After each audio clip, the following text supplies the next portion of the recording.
तो अभी तक हम ये चार फॉर्मूले के बारे में समझ तो चुके हैं कि भाई ये फॉर्मूले किस तरह से यूज किए जाते हैं, लेकिन मैं आपको बता दूं एक ऐसी चीज, यहां पर ये फॉर्मूले हर जगह लगेंगे। तो समझो वो चीज क्या है दोस्तों। अगर यहां कहीं पर भी इस तरह का केस आपको किसी भी चीज पर दिखाई दे कि C बराबर A इंटू बी, मतलब यहां पर दो चीजें अगर मल्टीप्लाई से जुड़ी हैं, जैसे यहां A और B मल्टीप्लाई से जुड़ी है ना, वैसे अगर दो चीजें मल्टीप्लाई से जुड़ी हो और एक को अगर आप बढ़ा रहे हो दूसरे को भी बढ़ा रहे हो, या दोनों को घटा रहे हो, या एक को बढ़ाकर एक को घटा रहे हो परसेंटेज में, और आपसे पूछा जा रहा है कि बताओ टोटल परसेंटेज चेंज कितना हुआ, कितने प्रतिशत का उसमें चेंज आया, अगर ये आपसे पूछे तो ये फॉर्मूले यूज करना है। कहां कहां यूज होंगे? जहां पर दो चीजें मल्टीप्लाई से जुड़ रही हो। कौन कौन सी ऐसी चीजें होती हैं जो दो चीजें मल्टीप्लाई से जुड़ती हो? तो सबसे पहली चीज, क्या आपको यह पता है कि आयत का क्षेत्रफल क्या होता है? Area of rectangle. Area of rectangle होता है भाई लंबाई इंटू चौड़ाई, लेंथ इंटू ब्रेथ। तो क्या मैं ये बोल सकता हूं आपसे कि लंबाई और चौड़ाई किससे जुड़ी हुई है? मल्टीप्लाई से। और अगर यहां ये मल्टीप्लाई से जुड़ी हुई है, अगर मैं आपसे ये बोलता हूं कि इसकी लंबाई को अगर 10% बढ़ा दूं और इसकी चौड़ाई को भी 10% बढ़ा दूं, तो बताओ इसके टोटल एरिया में कितना चेंज आएगा? तो आप बोल देना 10 10, टोटल में ये फॉर्मूला लगाना, टोटल आंसर आएगा भाई 21%। ये बात समझ में आई? और क्या क्या होता है ये भी आपको पता है ना। दूरी बराबर क्या होती है? दूरी बराबर होता है चाल गुणा समय, मतलब distance is equal to speed into time. क्या ये दोनों मल्टीप्लाई में नहीं है? क्या बिल्कुल है। और अच्छा ये दोनों मल्टीप्लाई में है तो ये C बराबर A इंटू बी हो गया। अगर इसको मैं 10% से, स्पीड को 10% से बढ़ा दूं और अगर मैं समय को भी 10% से ही बढ़ा दूं, तो टोटल दूरी कितने प्रतिशत से बढ़ेगी? तो टोटल दूरी बढ़ जाएगी भाई कितने प्रतिशत से? 21% से टोटल दूरी बढ़ जाएगी। इतनी सी बात है। यहां पर सारी चीजें यहां तक क्लियर हुई। देखो भाई, एक तो ये हो गया कि यहां पर जब बढ़ रही हो घट रही हो तो टोटल क्या इंक्रीज होगा। एक केस ऐसा आता है दोस्तों कि यहां आपके पास कोई भी फंक्शन C बराबर A इंटू बी में तो है ही। मान लो कि आपने इसकी वैल्यू को कितने परसेंट से बढ़ा दिया? मान लो इसकी वैल्यू को आपने 25% से इंक्रीज कर दिया। क्लियर? आपने इसको 25% से इंक्रीज कर दिया। यहां पर आपके पास C जो है, अब एक चीज समझो यहां पर, जैसे मैं ये बोलने वाला हूं कि यहां देखो ये 50 बराबर कितना 10 इंटू 5 लिख सकता हूं ना। 50 बराबर 10 इंटू 5। अच्छा यहां मान लो कि मैंने 25 कर दिया। अगर मैं इस वैल्यू को बढ़ा रहा हूं लेकिन मुझे अभी रिजल्ट मुझे 50 ही चाहिए। मेरी बात को समझना, 50 बराबर 10 इंटू 5 होता है। मैंने 10 की वैल्यू को बढ़ा दिया और लिख दिया कितना? 25 करके। 10 की वैल्यू को बढ़ा के मैंने 25 लिख दिया। अगर मुझे अभी भी आंसर 50 चाहिए हो तो क्या मुझे इसको कम नहीं करना पड़ेगा? क्या भाई बिल्कुल कम करना पड़ेगा। यदि आपको रिजल्ट सेम चाहिए, मैं क्या बात बोल रहा हूं इस पर गौर करना। यदि आपको रिजल्ट सेम चाहिए, यदि आप A इंटू बी में से किसी वैल्यू को बढ़ा देते हो तो फिर आपको क्या करना पड़ेगा? दूसरी वैल्यू को घटाना पड़ेगा, कम करना पड़ेगा, तब जाके रिजल्ट क्या आएगा? सेम आएगा। क्लियर है ना? अगर मैंने 10 को 25 कर दिया, 10 को अगर मैंने कितना कर दिया भाई? 25 कर दिया, तो मुझे 5 को क्या करना पड़ा भाई? 2 करना पड़ा। सीधी सी बात है। अब यहां समझो यही टर्म ऐसे हो जाता है। आपको ये तो पता है ना कि हर संख्या अपने आप की कितनी होती है भाई? 100% होती है। हर संख्या अपने आप की कितनी होती है? 100% होती है। एक बात बताओ, मैं यदि इस वैल्यू को 25% बढ़ा दूं, इस वैल्यू को मैं कितना बढ़ा दूं? 25%। मुझे अभी भी आंसर अगर सेम चाहिए तो इसको किसी परसेंट से तो कम करना पड़ेगा। मुझे अगर आंसर सेम चाहिए, इसको अगर 25% से बढ़ाया तो इसको कुछ परसेंट से तो कम करना पड़ेगा। इसमें क्वेश्चन कैसे आते हैं अभी मैं बताता हूं और उसके बाद हम चलेंगे कि उस क्वेश्चन का तरीका क्या होगा। तो पहले जितना पढ़ चुके हो ना, उससे रिलेटेड क्वेश्चन कैसे आते हैं वो चीज समझो। ये स्लाइड दिखाई दे रही है, यहां पे 4 से 5 क्वेश्चन आपके पास है, 5-6 क्वेश्चन आपके पास है। ये क्वेश्चन उसी से रिलेटेड है जो अभी तक आपने सीखा है। अब समझो, पहला क्वेश्चन है 65 gram is equal to what percent of 2 kilogram, मतलब 65 ग्राम 2 किलोग्राम का कितने प्रतिशत के बराबर है। तो मैंने अभी आपको बताया कि जो प्रतिशत होता है भाई वो दो चीजों को एक कंपैरिजन के लिए यूज किया जाता है, तुलना के लिए यूज किया जाता है, और तुलना हमेशा समान मात्राओं की होती है, मतलब समान यूनिट की होती है। जैसे अगर मेरी आयु की तुलना करना है तो आपकी आयु से तुलना करो, अगर मेरी एज की तुलना करना है तो आपकी भी एज से ही करना पड़ेगा।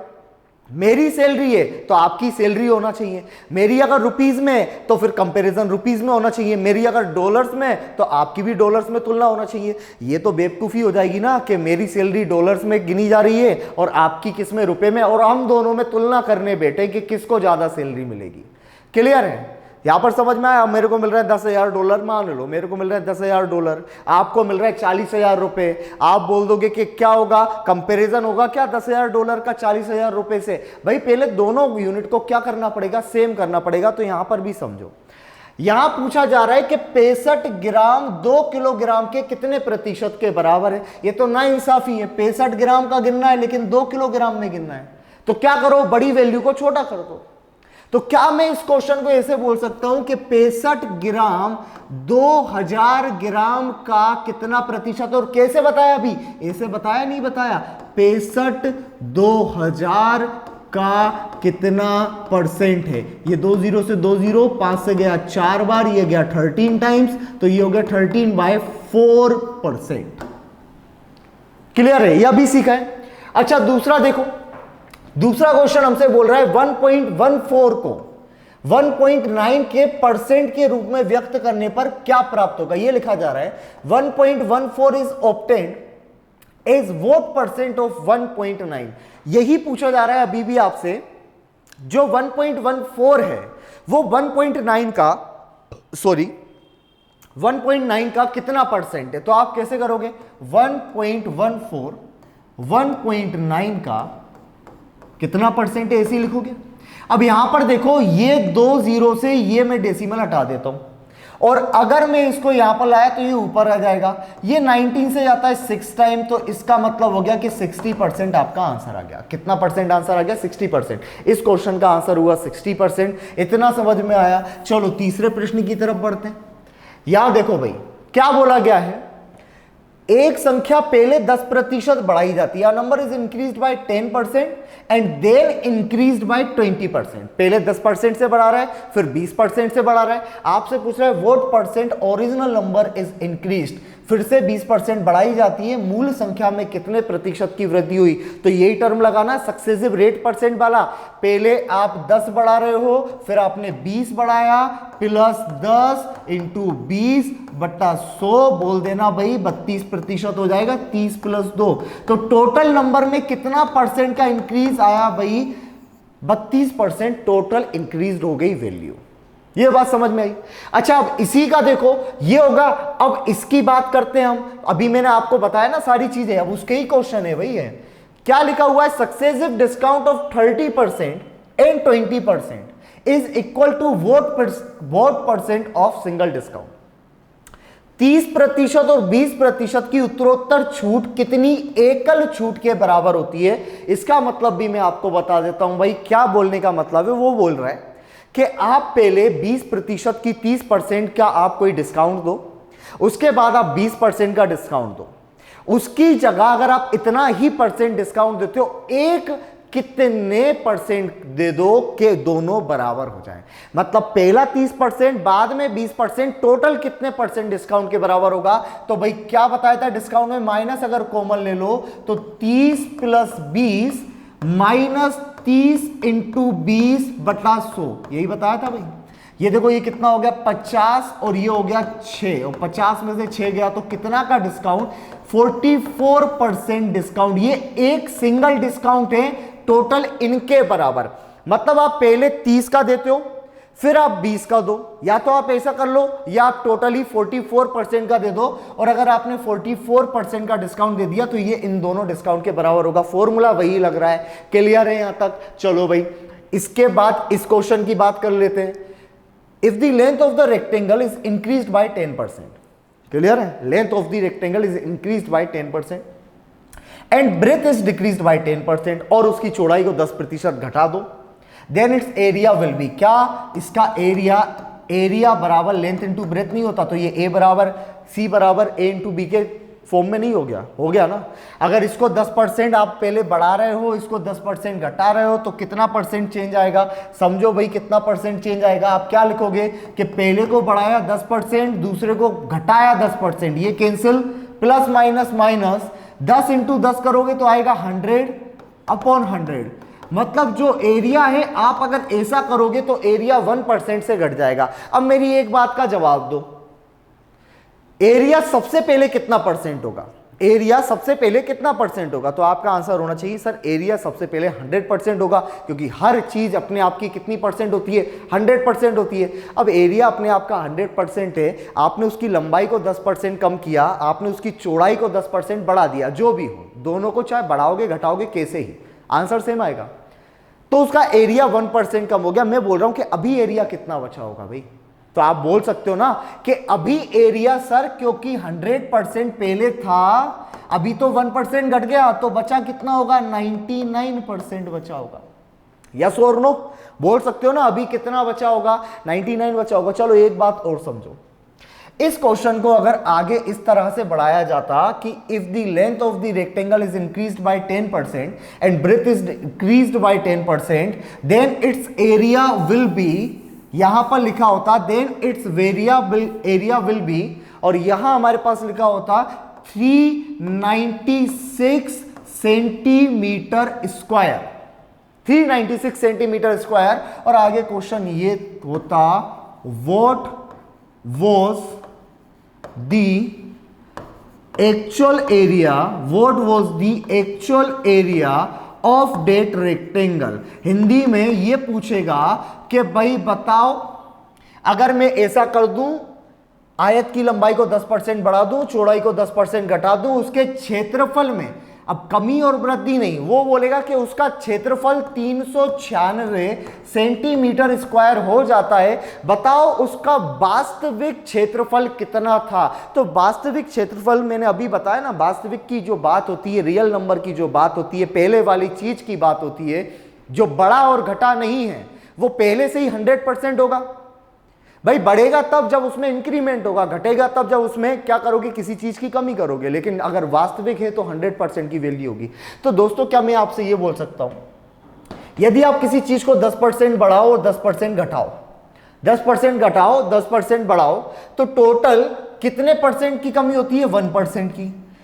पहला एरिया होगा 100% जिसकी वैल्यू निकालनी है हमें, ये जो है वो 99% की वैल्यू दी है, यस और नो।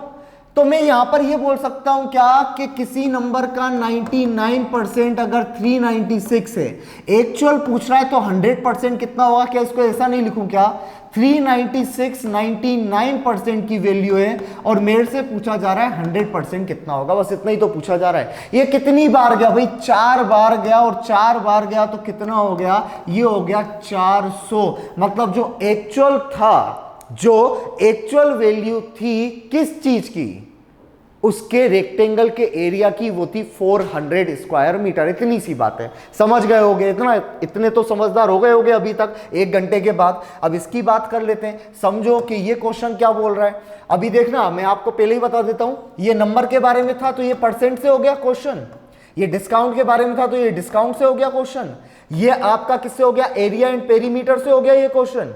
इसके बाद देखो क्या बोल रहा है, due to the reduction in the selling price, तो ये बोल दूं ये क्वेश्चन आपका प्रॉफिट एंड लॉस से हो गया। तभी तो बोला था मैंने कि परसेंटेज एक चैप्टर नहीं है, परसेंटेज एक पूरा का पूरा कंसेप्ट है जो 5 चैप्टर खुद में लिए हुए हैं।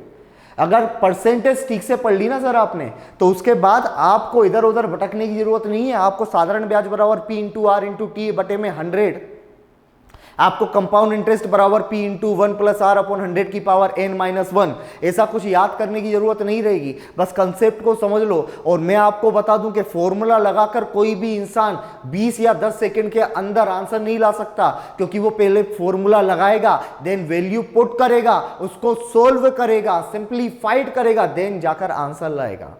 और मैं आपको जो तरीका बताऊंगा उसमें सिर्फ आपको एक ही स्टेप जो अभी हम सीख रहे हैं, एक स्टेप रखनी है, आंसर लाना है। समझ में आया? तो यहां पर देख लो भाई क्या होगा।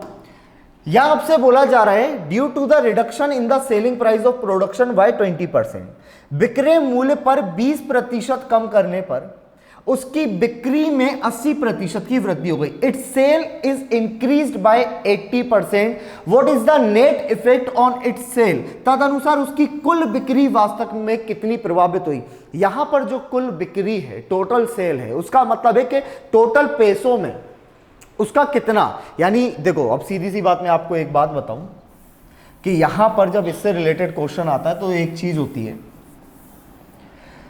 खर्चे होते हैं, है ना, कितने पैसे आपने खर्च किए, है ना। तो देखो एक होती है रेट, ठीक है भाई, एक होता है कंजम्पशन, ठीक है, इसको बोलते हैं टोटल एक्सपेंस। खर्चे किस चीज पर डिपेंड करते हैं? वो किसी वस्तु की दर पर और आपकी कितनी खपत है इस चीज पर डिपेंड करते हैं। अब दर क्या होती है और कंजम्पशन क्या होते हैं, इस चीज को समझो। दर होती है एक यूनिट चीज की मूल्य, एक यूनिट चीज की कॉस्ट प्राइस को हम दर बोलते हैं, रेट बोलते हैं। जैसे अगर मैं ये बोलूं कि 5 केले 10 रुपए के, तो ये रेट नहीं है, रेट होगी एक केला कितने का होगा। अगर 5 केले 10 के तो एक केला होगा 2 का, ये इसकी रेट होगी। अगर मैं आपसे ये बोलता हूं 10 पेन 50 रुपए के हैं, तो ये रेट नहीं है, रेट होगी 5 रुपीज पर पेन, इसको बोलेंगे रेट। जब हम आलू खरीदने जाते हैं मार्केट में तो रेट क्या होती है, वो क्या बोलता है 10 रुपए किलो, 20 रुपए किलो, तो वो जो पर किलो के हिसाब से चीज हमसे बोलता है ना, 10 रुपए किलो, 20 रुपए किलो, 30 रुपए किलो, ये होती है रेट। वो अगर ऐसा बोलना चालू कर दे 20 रुपए के 5 किलो, ये रेट नहीं हुई। रेट होती है एक यूनिट वस्तु की मूल्य, वो एक ही होना चाहिए, या तो वो 1 दर्जन होना चाहिए, ठीक है, या तो वो 1 क्विंटल होना चाहिए, या 1 किलो होना चाहिए, ठीक है। ये सारी चीजें मिलकर बनाती हैं रेट। तो रेट बराबर क्या बोल दूं मैं? रेट बराबर बोल दूं cost price of an article. Cost price of an article, एक वस्तु का मूल्य होता है क्या? आपकी दर। कंजम्पशन क्या होता है? खपत क्या होती है? जितनी आपको लेनी है। अगर भाई एक पेन का मूल्य, दर है एक पेन की 5 रुपए, आपने 4 पेनें ली, तो आपने कितना खर्चा किया? टोटल देखो, 5 उसकी रेट थी, 4 पेन खरीदूंगा तो टोटल खर्चा 20 नहीं होगा क्या? बस यही है इसका कि एक्सपेंस बराबर होते हैं दर इंटू खपत। तो क्या ये इस फॉर्म में नहीं है क्या? ए बराबर बी इंटू सी में, इसमें भी तो है। क्लियर है?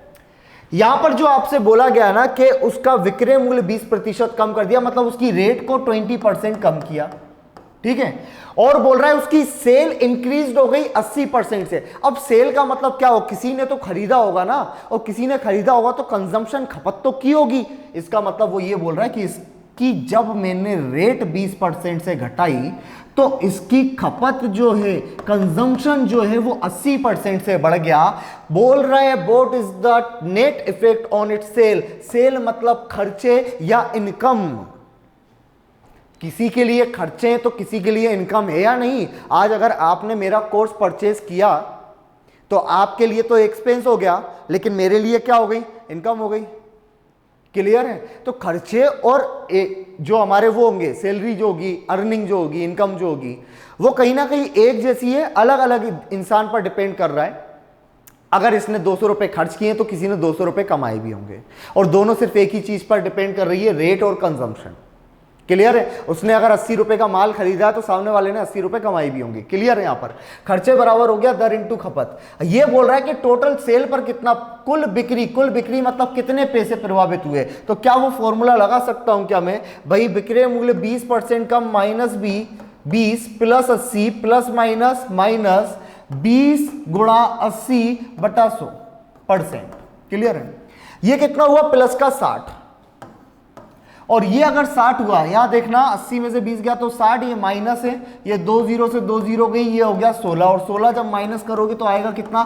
44%। मतलब देखो 44% प्लस का आ रहा है या माइनस का आ रहा है? तो आप बोलोगे प्लस का आ रहा है, तो मैं ये बोल दूंगा कि टोटल उसकी बिक्री में क्या हुआ भाई? 44% का गेन हुआ। उसकी बिक्री कितनी बढ़ गई? टोटल सेल 44% से बढ़ गई। इस प्रकार के क्वेश्चन वहां पर आते हैं। ये मैंने कुछ आपको डेमो क्वेश्चन दे दिए कि जितना सीखा है वो काम का सीखा है, अब इंप्लीमेंट तो करो। सीख तो सब लिया आपने, आपके पास सारे चीजें हैं भाई, घर में आपने अस्त्र रख रखे, शस्त्र रख रखे, सीखोगे कब? जब तक चलाना नहीं सीखोगे क्या काम के पड़े रहेंगे। तो सीख हम सब कुछ चुके, अब हमें बस ये देखना है कि कौन कौन सी परिस्थितियों में, किस किस सर्कमस्टेंसेस में कौन कौन सा फॉर्मूला किस तरह से अप्लाई होगा। यहां तक क्लियर है?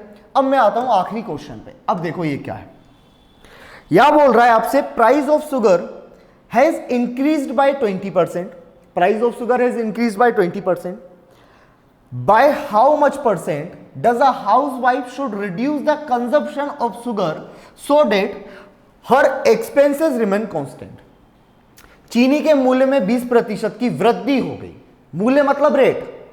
अभी ये जो क्वेश्चन है वो इसी से है भाई, एक्सपेंसेस बराबर, मैं इतना लिखता हूं इसको, एक्सपेंसेस बराबर रेट इनटू कंजम्पशन। ठीक है भाई, खर्चे बराबर दर गुणा खपत। हिंदी में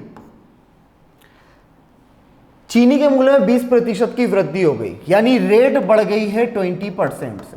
क्लियर? तदनुसार यदि कोई गृहिणी अपनी चीनी की खपत कम करके उसके खर्च को पहले जैसा रखना चाहती हो तो उसे चीनी की खपत कितनी प्रतिशत कम करनी पड़ेगी? कुल मिला के इतनी बातें भाई, घर थोड़ा गरीब सा है।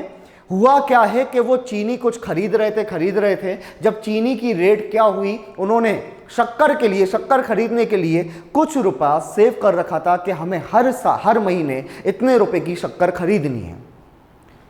पहले रेट सही से ही चल रही थी, कोई दिक्कत नहीं आई, लेकिन क्या हुआ, रेट 20% बढ़ गई। अब इनके तो खर्चे सेम है कि भाई हम तो पहले भी 20 रुपए चीनी पर खर्च करते थे, तो अभी भी हमें 20 रुपए ही चीनी पर खर्च कर रहे हैं। मतलब मुझे इसका मान चेंज नहीं करना, तो क्या करना पड़ेगा, ये अगर बढ़ गई तो कंजम्पशन तो कम करना पड़ेगा ना।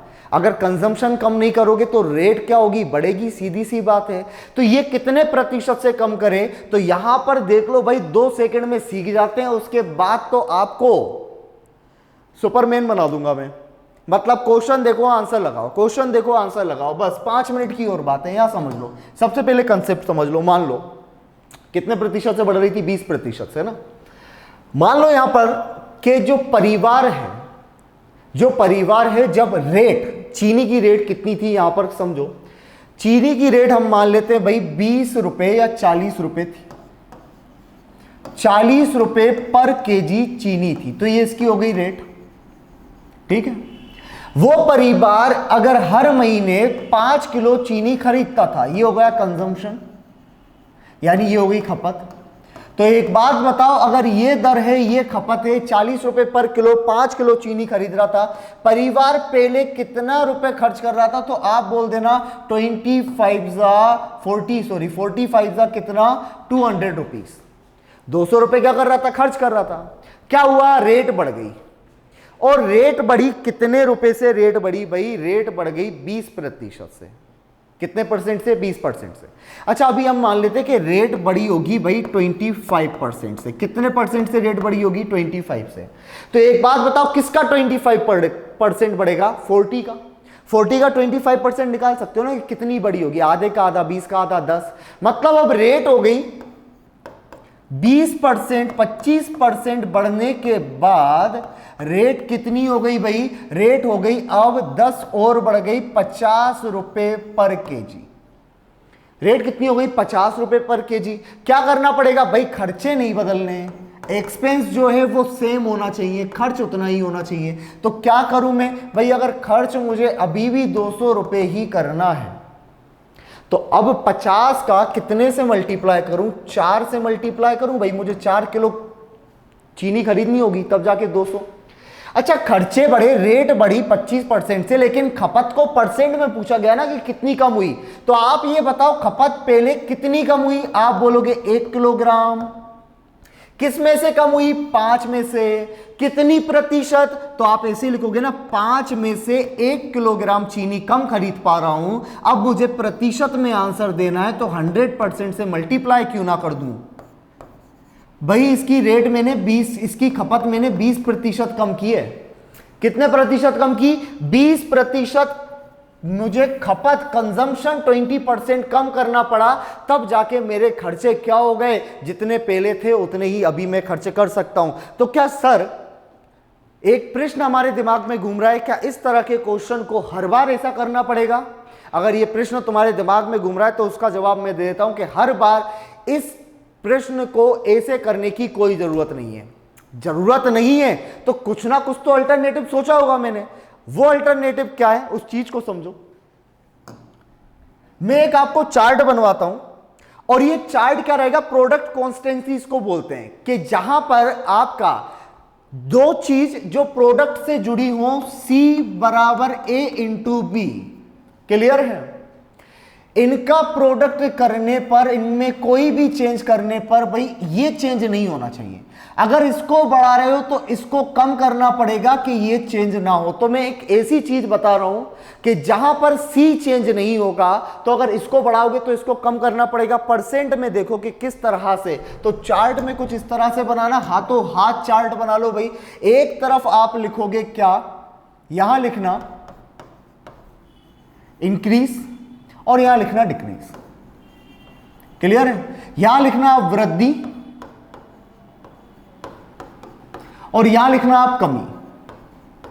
अब इस बात को समझो, ये कब बता रहा हूं मैं, ये मैं आपको बता रहा हूं C बराबर A इंटू बी।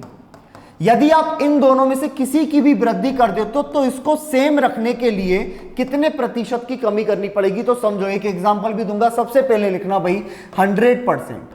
अगर मैं किसी चीज में 100% की वृद्धि कर दूं, कितने परसेंट की वृद्धि कर दूं, 100% की, तो उसमें कमी कितनी करनी पड़ेगी कि जो आंसर है वो सेम आए। तो कमी करनी पड़ेगी कितने परसेंट भाई, 50%। कैसे, तो एग्जांपल देखो, यहां देखो भाई 10 इंटू 20 लिखा हुआ है, ठीक है भाई। 10 इंटू 20 बराबर में कितना होता है, 200, क्लियर? मैं इसको बढ़ा रहा हूं 100% से, और 100% से बढ़ाना मतलब नंबर को दोगुना करना। 100% से बढ़ाने का मतलब क्या हुआ, नंबर को दोगुना करना। तो इसको ये हो गई रेट 20। अच्छा, मुझे C को नहीं बदलना, ये अभी 200 ही होनी चाहिए।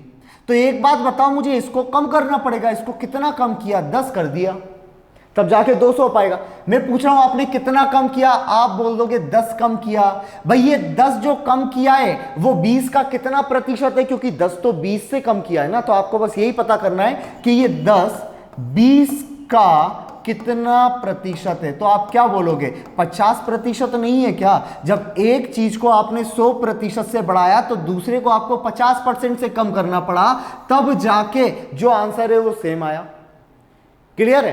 तो क्या यहां पे मैं बोल सकता हूं, किसी चीज की वृद्धि करोगे अगर 100% से, तो उसके मल्टीप्लाई में जो चीज हो उसके 50% की अगर कमी कर दो तो उसके क्षेत्रफल, उसका जो टोटल प्रोडक्ट होगा, जो उसका गुणनफल का आंसर होगा, वो चेंज नहीं होगा।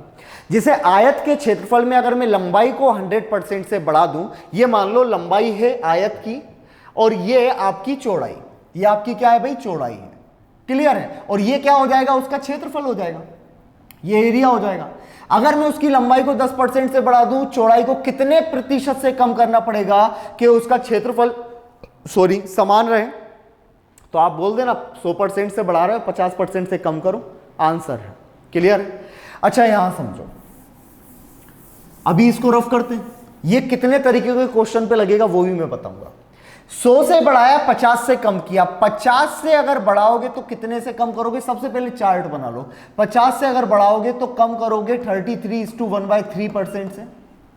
अगर मैंने 33:1/3% से भी बढ़ाया तो क्या होगा, तो भाई ये होगा कि ये 25% से कम कर देना। अगर मैंने 25% से बढ़ाया तो क्या होगा, तो भाई 20% से कम कर देना। अभी देखा था कि एक महिला अगर 25% शुगर की रेट अगर बढ़ गई हो, क्लियर है, तो कंजम्पशन कितना कम करना पड़ेगा, दोनों मल्टीप्लाई में होते हैं। तो कंजम्पशन अगर 20% कम कर दो, उस पर कोई असर नहीं पड़ेगा खर्चों पर। 25 20। अगला, अगर आप 20% से बढ़ाते हो तो भाई 16 से ही 2/3% से इसको कम कर देना। यदि 16 सही 2/3% से बढ़ाते हो तो 14 सही 2/7% से कम कर देना। अब आपकी याददाश्त मुझे नहीं पता कितनी मजबूत है या कितनी कमजोर है, लेकिन मैं आपको एक बात यहां पर बता दूं कि अभी कुछ देर पहले हमने वैल्यूज पढ़ी थी, percentage to fraction and fraction to percentage. प्रतिशत का भिन्नात्मक मान पढ़ा था या नहीं? 100% को बोल सकता हूं 1/1, इसको बोलूंगा 1/2, इसको बोलूंगा 1/3, ये हुआ 1/4, ये 1/5 और ये 1/6।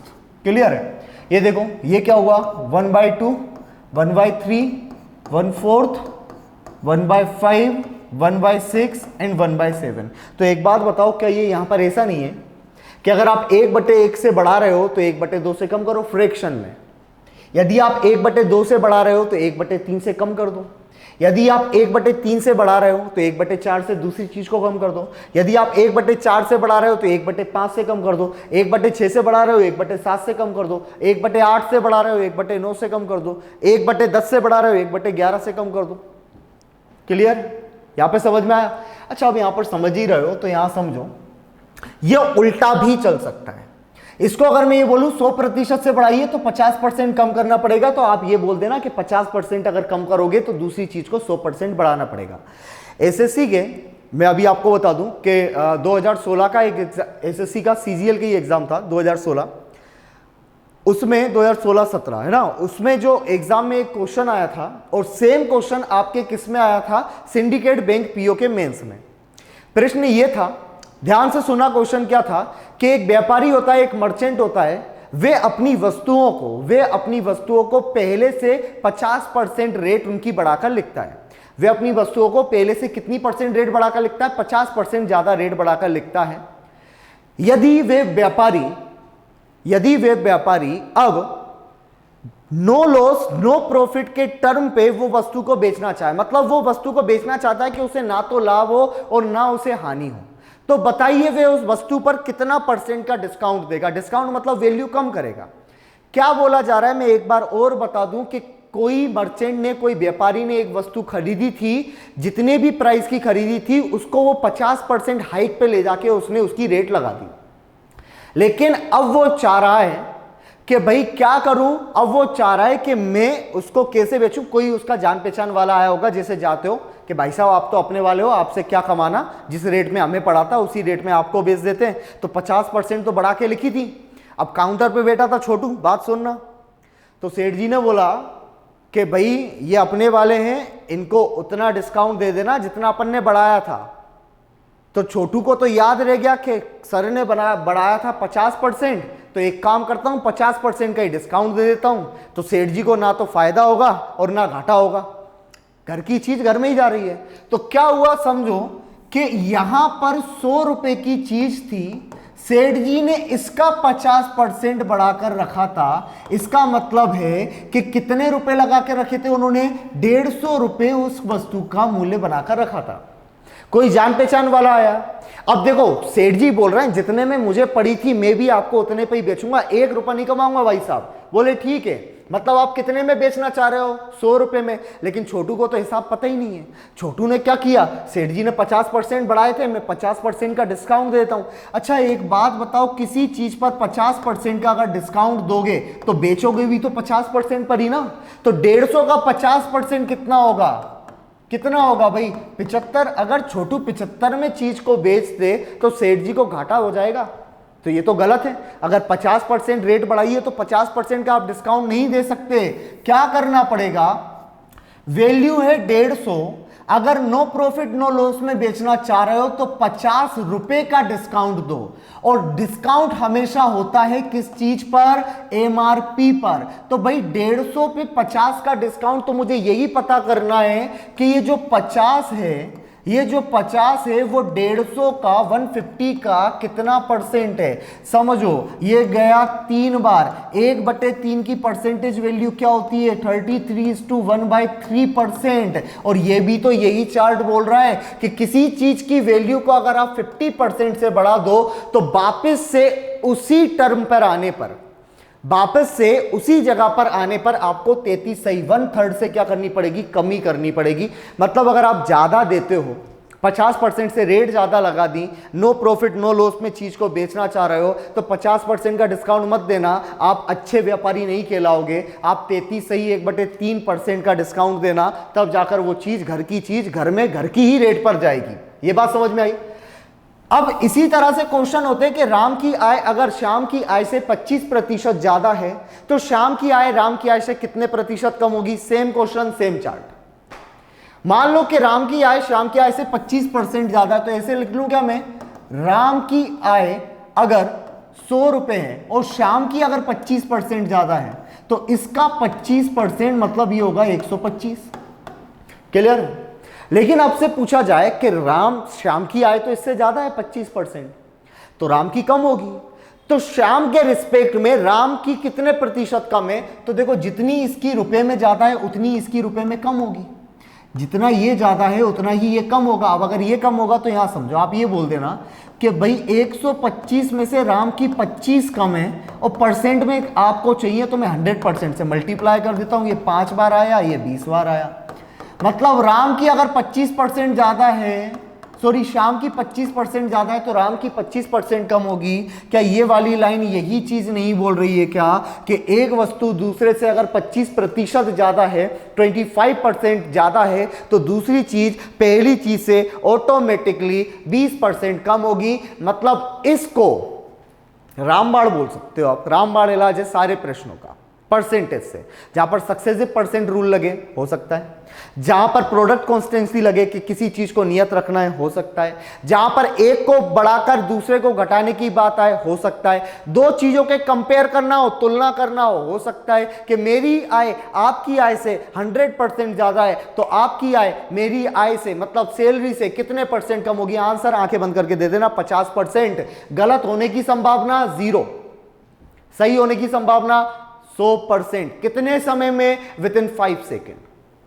अब ये इसका मतलब ये नहीं है कि ये चार्ट सिर्फ इन्हीं प्रश्नों में यूज आएगा। भाई मेंस के कोई क्वेश्चन उठाकर देखना, उसमें ये छोटी छोटी चीजें, ये चीजें 2 लाइन दी होती हैं, उसके नीचे 4 लाइन और दी होती हैं, वो 2 लाइन इस पे होगी। अगर इसी पर इतना टाइम लगा दोगे तो काम ही खराब है ना। तो डायरेक्टली याद करो इसको। और कहां तक जा सकते हैं भाई, आप 14 सही 2/7 पर आ गए, क्या आप यहां तक नहीं जा सकते क्या। एक बात बताओ, क्या अगर 14 सही 2/7 से आप इसको बढ़ाओ, 14:2/7 से अगर आप इसको बढ़ाओगे तो कम किससे करोगे। अच्छा ये 1/7 है ना, अगर 1/7 से आप बढ़ा रहे हो, देखो 1/5 से बढ़ाया तो 1/6 से आपने कम किया, 1/6 से बढ़ाया तो 1/7 से, 1/7 से बढ़ाओगे तो 1/8 से कम करोगे, और 1/8 इज इक्वल टू 12:1/2%, 12.5%।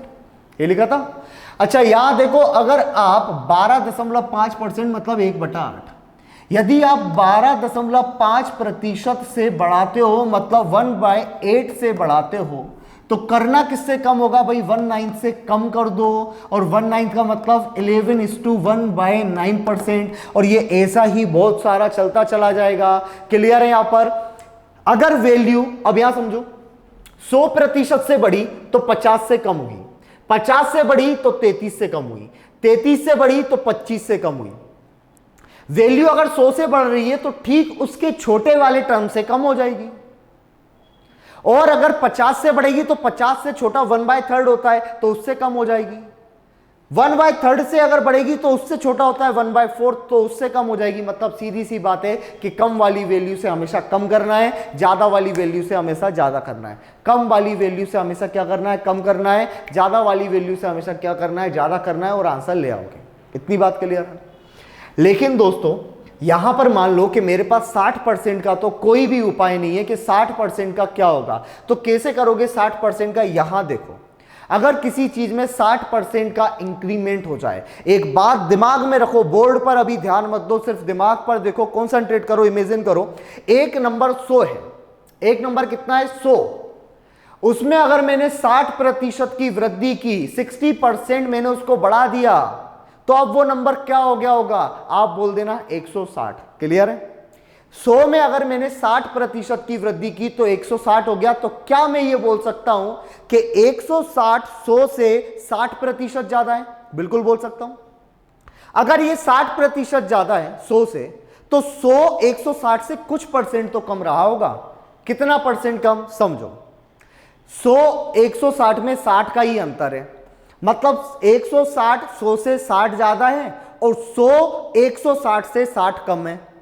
अगर मुझे परसेंट में चाहिए कि किसी नंबर को मैंने 60% बढ़ाया ऑटोमेटिकली वो 160 हो जाएगा, किसी परसेंट को मैंने 40% बढ़ाया ऑटोमेटिकली वो 140 हो जाएगा, किसी नंबर को मैंने 25% बढ़ाया ऑटोमेटिकली वो कितना हो जाएगा 125।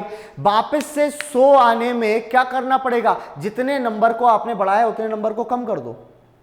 तो अगर यहां पर एक नंबर था 100, ये अगर 60% ज्यादा दूसरा नंबर है 160, और मैं बोलूं कि इसको वापस से 100 लाने में कितने परसेंट की कमी करना पड़ेगी, तो सबसे पहले आप नंबर में देख लेना कि 160 से अगर 60 आऊंगा तो 60 की कमी करनी पड़ेगी, और 60 की कमी करनी पड़ेगी भैया 160 में।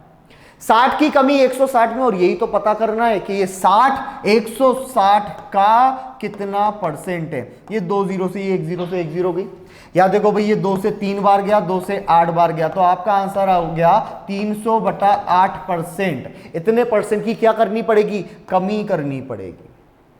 एक फॉर्मूला होता है बुक में, इसको समझो, एक फॉर्मूला होता है बुक में जो इस तरह से होता है, R/100 + R, ठीक है, इंटू 100%, ये फॉर्मूला होता है। और एक फॉर्मूला होता है R/100 - R इंटू 100%। और यहां क्या लिखा होता है, यहां समझो, यहां लिखी होती है कुल कमी,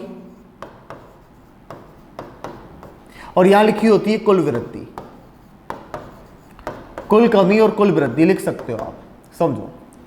यहां पर R क्या है, यहां पर R इंक्रीमेंट है, और यहां पर R क्या है, R डिक्रीमेंट है, मतलब आप कम कर रहे हो यहां पर और यहां पर बढ़ा रहे हो। क्वेश्चन ऐसे होता है ना, किसी चीज को अगर मैंने 30% से बढ़ा दिया, 30% से, अच्छा 25% तो हमारे पास है ना, 25% को बढ़ाओगे तो 20% से कम करोगे, 25% से बढ़ा दिया, बताओ कितने प्रतिशत से दूसरी चीज को कम करोगे, कंजम्पशन सेम रहे। तो आप बोल देना 25% अगर आपने बढ़ाया है तो आप ये वाला फॉर्मूला लगाना, और घटाओगे तो ये वाला फॉर्मूला लगाना। देखो 25% बढ़ाया तो वैल्यू कितनी हो गई होगी, 125, सीधी सी बात है, क्योंकि हर चीज अपने आप में 100 होती है, बढ़ने के बाद होगी 125। अगर उसको वापस से मुझे 100 पर ले जाना है तो 25 की ही कमी करना पड़ेगी, और लिख देना भाई इंटू 100%, इतने परसेंट की क्या करूं मैं, कमी कर दूं अगर बढ़ाया है तो। और अगर आपने 25% कम किया होगा तो नंबर हो गया होगा 75, और 75 से 100 में जाने पर अब आपको वृद्धि करनी पड़ेगी कितने नंबर की, 25 की, और इसको बोल देना भैया 100%। तो समझो ये 25 से 5 बार गया और 5 से 20 बार गया। तो जब आप 25% बढ़ा रहे थे तो आपको कम कितना करना पड़ा, 20%। जब आप 25% कम कर रहे थे तब आपको बढ़ाना कितना पड़ा, 33:1/3%, इतना बढ़ाना पड़ा। एक बार और ये फॉर्मूले नोट कर लेना भाई, जिसको समझ में नहीं आया वो फॉर्मूले नोट कर लो जल्दी से, अभी रफ कर रहा हूं मैं। अगर किसी भी चीज में अगर 40% की वृद्धि हुई तो दूसरी चीज में कितने प्रतिशत की कमी करूं कि जो उसका प्रोडक्ट है, जो उसका गुणनफल है वो सेम रहे। तो आपने 40% की कमी की है, तो आप बस ऐसा रखो 40 ऊपर, 40 वृद्धि होने के बाद 140 नीचे, इंटू का 100%। ये इतने परसेंट की क्या निकलेगी, अगर ये वृद्धि है तो ये कमी निकलेगी। अगर यह बोला होता कि 40% की आपने कमी की तो वृद्धि कितनी करनी पड़ेगी, तो आप बोल देना 40 ऊपर 40 की कमी की है तो 60 हो गया होगा नंबर, इंटू 100%, क्योंकि आंसर परसेंट में देना है, तो ये हो जाएगा। क्लियर है। अगर मैं आपसे ये बोल दूं कि यहां पर 30% की वृद्धि तो कमी कितनी, तो आप बोल देना 30 की वृद्धि तो नंबर 130, और इंटू में 100%, इतनी की कर दो कमी। और अगर 30% की कमी होती तो वृद्धि कितनी होती, 30 की कमी होगी तो नंबर हो जाएगा भाई 70, इंटू में कर दो 100%। तो बस ये आपके पास आंसर हो गया। घर पर लगा के देखो, समझ में आया क्या है। बड़ी सिंपल सी चीज है, इससे ज्यादा सिंपल कुछ हो नहीं सकती। अच्छा इतना कुछ पढ़ लिया, सारी चीजें पढ़ ली, अब तो लगभग सारी ही पढ़ ली, अब कुछ बचा नहीं है परसेंटेज में, खासा कुछ बचा नहीं है। जो बचेगा वो मैं आपको बताऊंगा। तो क्या अभी हम प्रश्नों पर आ सकते हैं भाई, क्वेश्चन पर आ सकते हैं, प्रैक्टिस कर सकते हैं। अब मैं आपको बताऊंगा कि जो चीजें अभी तक आपने पढ़ी हुई है वो चीजें किस तरह से यूज में आएंगी। तो अब जरा कॉपी पेन ले लो और अपनी जो कुर्सी है उसकी पेटी बांध लो भाई, सीट बेल्ट बांध लो। ये रहा प्रश्न, पहला प्रश्न आपके सामने सिंप्लीफिकेशन से, ठीक है। और यहां पर एक चीज बता दूं कि इसमें मिसप्रिंटिंग है ना, और मिसप्रिंटिंग क्या है वो भी मैं आपको बता दूं कि यहां पर डिवाइड है, यहां पर क्या है भाई, डिवाइड है कि 550 का 16% डिवाइडेड बाय 500 का x% बराबर में अगर 2.5 हो तो बताओ x की वैल्यू क्या होगी। जहां पर क्या पूछी जाती है, जो चीज नहीं हो वही पूछी जाती है। तो क्या इसको ऐसा लिख सकता हूं क्या, ध्यान से देखना, 16% ऑफ 550, क्लियर है। अच्छा डिवाइड है तो ऐसे लिख दूं, x% ऑफ 500 बराबर में मेरे पास कितना है भाई, 250 है, ये 2.5 है, क्लियर है। अच्छा अगर इसको मैं ऐसे लिखूं तो यहां पर 10 लिख सकता हूं, कोई दिक्कत की बात नहीं है। इस परसेंट से इस परसेंट को काट सकता हूं, इस जीरो से इस जीरो को काट सकता हूं, यहां से इसको काट सकता हूं, इतना भी क्लियर है। अब इन सारी चीजों को अगर मैं काट सकता हूं तो ये 5 से भाई इसका मैं 11 बार क्या कर सकता हूं, यहां पर इसको डिवाइड कर सकता हूं। 16% ऑफ 550 था, 16% ऑफ 550 लिखा मैंने, डिवाइड लिखा x% ऑफ 500 बराबर में 2.5 है, बटे में 10 लिखा। परसेंट से परसेंट कैंसिल हुई आपकी, परसेंट से क्या कैंसिल हो गई भाई, परसेंट कैंसिल हो गई। इसके बाद ये ऑफ का कोई मतलब नहीं रहा, यहां पर कितना बच रहा है, 16 गुणा 11, ठीक है, 16 गुणा 11 बटे में x बराबर में आपके पास 25। क्या लिख सकते हो, इसको लिख सकते हो 16 गुणा 11 अगर आपके पास है, आप 176 डिवाइडेड बाई 25 इंटू ये आपका हो गया 100। अब यहां समझो, अगर ये आपके पास है, क्या आप इसको अगर हम सोल्व भी ना करें तो हम ऐसे भी कर सकते हैं, 16, 11 और 25। अच्छा 25 से डिवाइड करना है, क्या मैं इसको इस तरह से लिख सकता हूं क्या, देखना जरा ध्यान से, क्या मैं इस तरह से लिख सकता हूं क्या इस 25 को, कि इधर मैं 100 लिख दूं और मल्टीप्लाई में 1 बढ़ा दूं मैं 4, तो किसी को कोई दिक्कत तो नहीं होगी ना, क्योंकि काटने के बाद 25 ही आ रहा है। अच्छा ये कितना होगा, 64, और अगर ये 64 हुआ तो 11 से मल्टीप्लाई करना कितना इजी है, पहले 4, 4 6 10 का 0, कैरी हुआ 1, 6 और 1 7, और ये हो गया 7.04, मतलब थर्ड नंबर का ऑप्शन आपका आंसर हो गया। यहां तक क्लियर है, समझ में आया कि किस तरह से आंसर हुआ। चलो अगला क्वेश्चन ये लिखा हुआ है आपके पास, इस पे भी देखो मुझे लग रहा है बीच में इधर भी कुछ मिस्टेक है, यहां पर मल्टीप्लाई है भाई बीच में, यहां पर मल्टीप्लाई है बीच में। आपसे क्या बोला जा रहा है, ये दोनों क्वेश्चन, ये वाला पिछला वाला क्वेश्चन यहां पर आ गया, ठीक है। यहां पर क्या लिखा हुआ है एक बार मैं आपको बता देता हूं, यहां पर लिखा हुआ है 640 का 0.5%, 640 का 0.5%, और लिखा हुआ है मल्टीप्लाइड बाय 350 का 1.3%, ये आपके पास लिखा हुआ है। आपको आंसर बताना है इसका आंसर कितना होगा। तो क्या करें, क्या मैं ये कर सकता हूं कि इस जीरो से इस डेसिमल को हटा दूं, क्योंकि मैंने बताया था ना डेसिमल के बाद जितने डिजिट होते हैं वो उतनी जीरो ले जाती है। अच्छा 64 का 5% पता करना है, तो 50% निकालो और एक जीरो हटा दो, मतलब आधा है, तो इसका मतलब हो गया 3.2, क्योंकि 64 का 50% 32 होगा और 5% मतलब जीरो हटानी है, इसलिए मैंने सारी चीजें बताई थी। इनटू यहां देखो, अगर इसकी मैं बात करूं तो इसको अगर मैं हटाऊं तो यहां से इसकी भी पॉइंट में हटा सकता हूं, मतलब टोटल हो गया भाई 35 इंटू 13।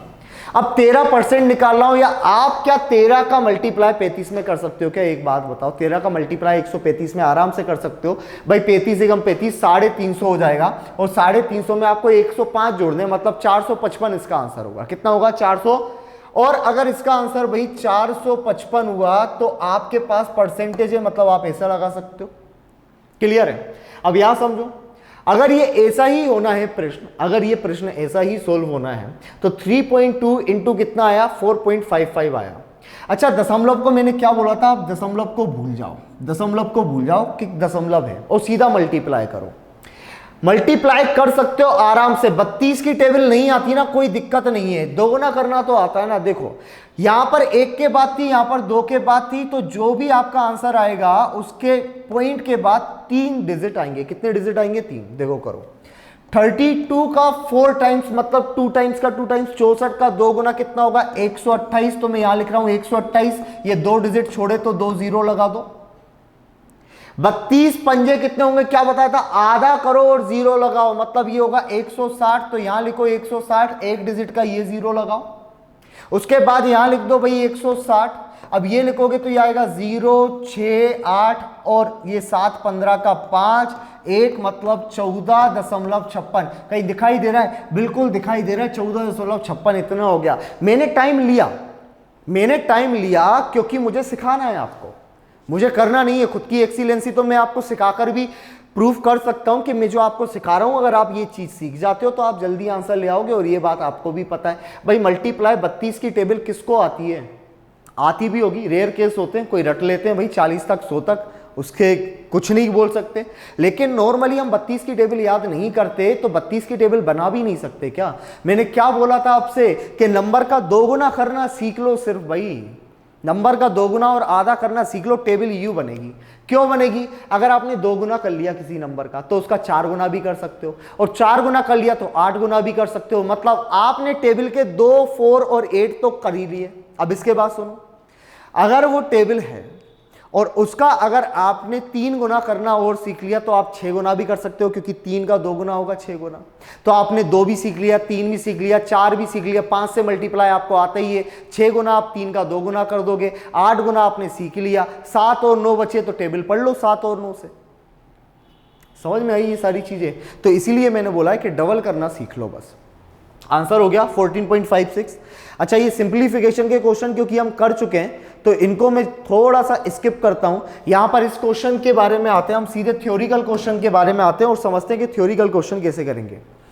लिखा हुआ है how much will be 3% of 5%। अरे बड़ा सिंपल सा क्वेश्चन है कि 3% का 5% कितना होगा, और आंसर परसेंटेज में। तो इस बात को भी ध्यान दे लो, परसेंट का जब परसेंटेज वैल्यू निकालोगे, मैं क्या बोल रहा हूं, परसेंट की जब परसेंटेज वैल्यू निकालोगे तो आंसर परसेंटेज में आएगा। 1% मत काटना, इसमें से कोई 1% को ऐसे सही रखा रहने देना। जैसे ये बोल रहा है 3% का 5% कितना होगा, 3% का 5% पूछ रहा है ना, तो आप इस परसेंट को सोल्व कर लो, इस परसेंट को मत करो। तो आप क्या बोलोगे भाई, ये 3 5 15% और अपॉन में 100 है, मतलब मैं लिख सकता हूं क्या 0.15 और परसेंट, तो आंसर हो गया 0.15%। मैं इसे बहुत सारे क्वेश्चन कराऊंगा, मैं कराऊंगा कि 90% का 80% कितना होगा। मैं 90 का 80%, 90% का 80%, तो ये समझ लेना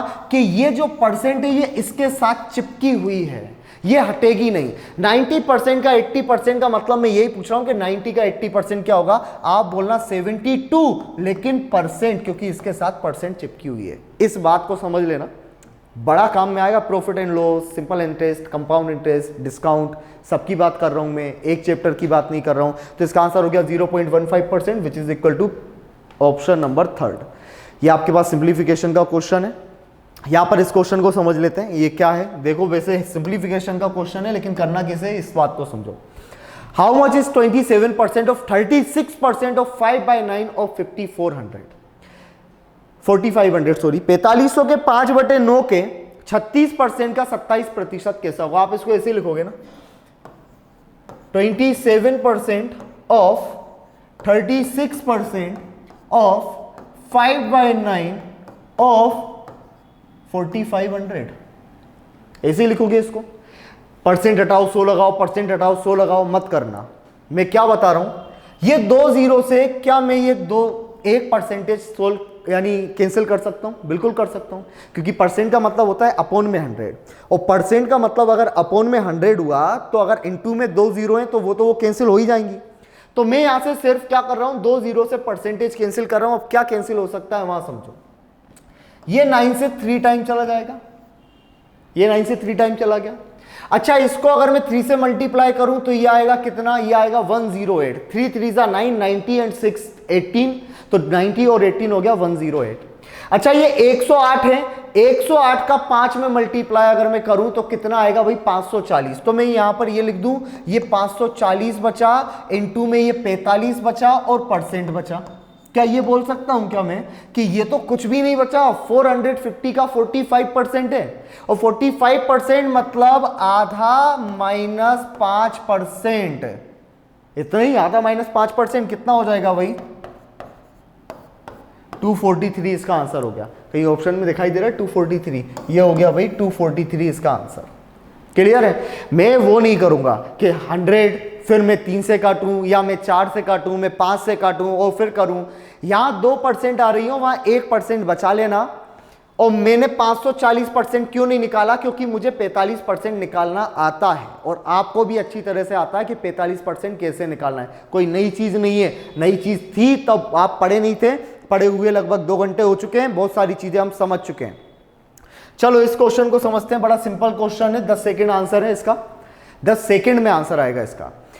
The sum of 15% of 20% of a positive number। एक बात प्रैक्टिकली सोचना है इसको, किताबी भाषा से अलग होकर थोड़ा सा सोचना कि the sum of 15% and 20% of a positive number is 126, what will be 1/3 of that number। आपसे बोला जा रहा है एक सकारात्मक संख्या के 15% और उसी के 20% का योग 126 है। एक बात बताओ, एक संख्या है, कोई भी संख्या है, उसी का 15% ले रहे हो, उसी से आपने 20% ले लिया और योग हो गया। कितना योग होगा भाई? उसी संख्या का 15%, उसी संख्या का 20% जोड़ दोगे तो क्या ये 35% नहीं हो गया? बिल्कुल हुआ। तो क्या मैं ये बोल सकता हूं कि ये और कुछ नहीं दिया? आपसे जब बोला गया एक सकारात्मक संख्या के 15% और 20% का योग 126 है, मतलब आपसे ये बोल दिया गया कि भाई संख्या 35% की वैल्यू कितनी है? 126 है। आपसे पूछा जा रहा है उस नंबर का 1/3 कितना होगा। अच्छा, नंबर का 1/3 तो तब निकाल पाओगे ना, कब निकाल पाओगे? जब वो नंबर निकाल पाओ।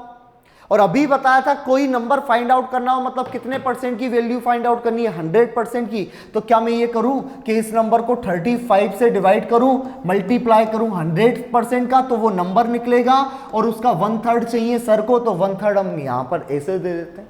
चलो इसको सोल्व करते हैं। ये कितनी बार गया? ये 4 बार गया, ये 2 बार गया, 7 से 5 टाइम गया, 6 टाइम गया, 5 से 20 टाइम गया, कितना आ गया? 120। आपका आंसर हो गया 120। इतना लिखना सीखो। डायरेक्टली ये दिया हुआ था कि 15%, the sum of 15 and 20% which is equal to 35% is 126, then what will be that number? तो यहां लिख देते हैं 100/3। बस इतना ही करना है और आंसर आ जाएगा। इतना करना सीखो, पूरे परसेंट में इतना करना सीखो। जहां पर अप्रोच लगेगी वहां अप्रोच सिखाऊंगा, लेकिन इतना तो करना सीखो पहले। इतनी चीज क्लियर है। अगले क्वेश्चन की तरफ बढ़ते हैं। भाई ये रहा आपके पास अगला क्वेश्चन, इसको भी मैं थोड़ा थ्योरेटिकल सोल्व करवाऊंगा आपको। क्या बोला गया आपसे? ये बोला गया है the difference between 55% and 14% of a number is 8610। एक बात बताओ, ये जो 8610 है कितने परसेंट की वैल्यू दी है? क्या ये वैल्यू 41% की नहीं है? क्या ये वैल्यू 41% की नहीं है? क्या बिल्कुल है, क्योंकि बोला गया है एक नंबर का 55% और 14%। तो अगर 55 और 14% बराबर अंतर है, और अंतर कितना आएगा भाई? 41%। अगर 41% की वैल्यू वो है तो 1% की वैल्यू इतनी होगी, और हमसे बोल रहा है 85% कितना होगा? तो मल्टीप्लाई बाय 85। बस कितनी बार गया भाई? ये 2 बार जाएगा तो 82 होगा, 4 बचेगा, 1 बार जाएगा, ये हो गया।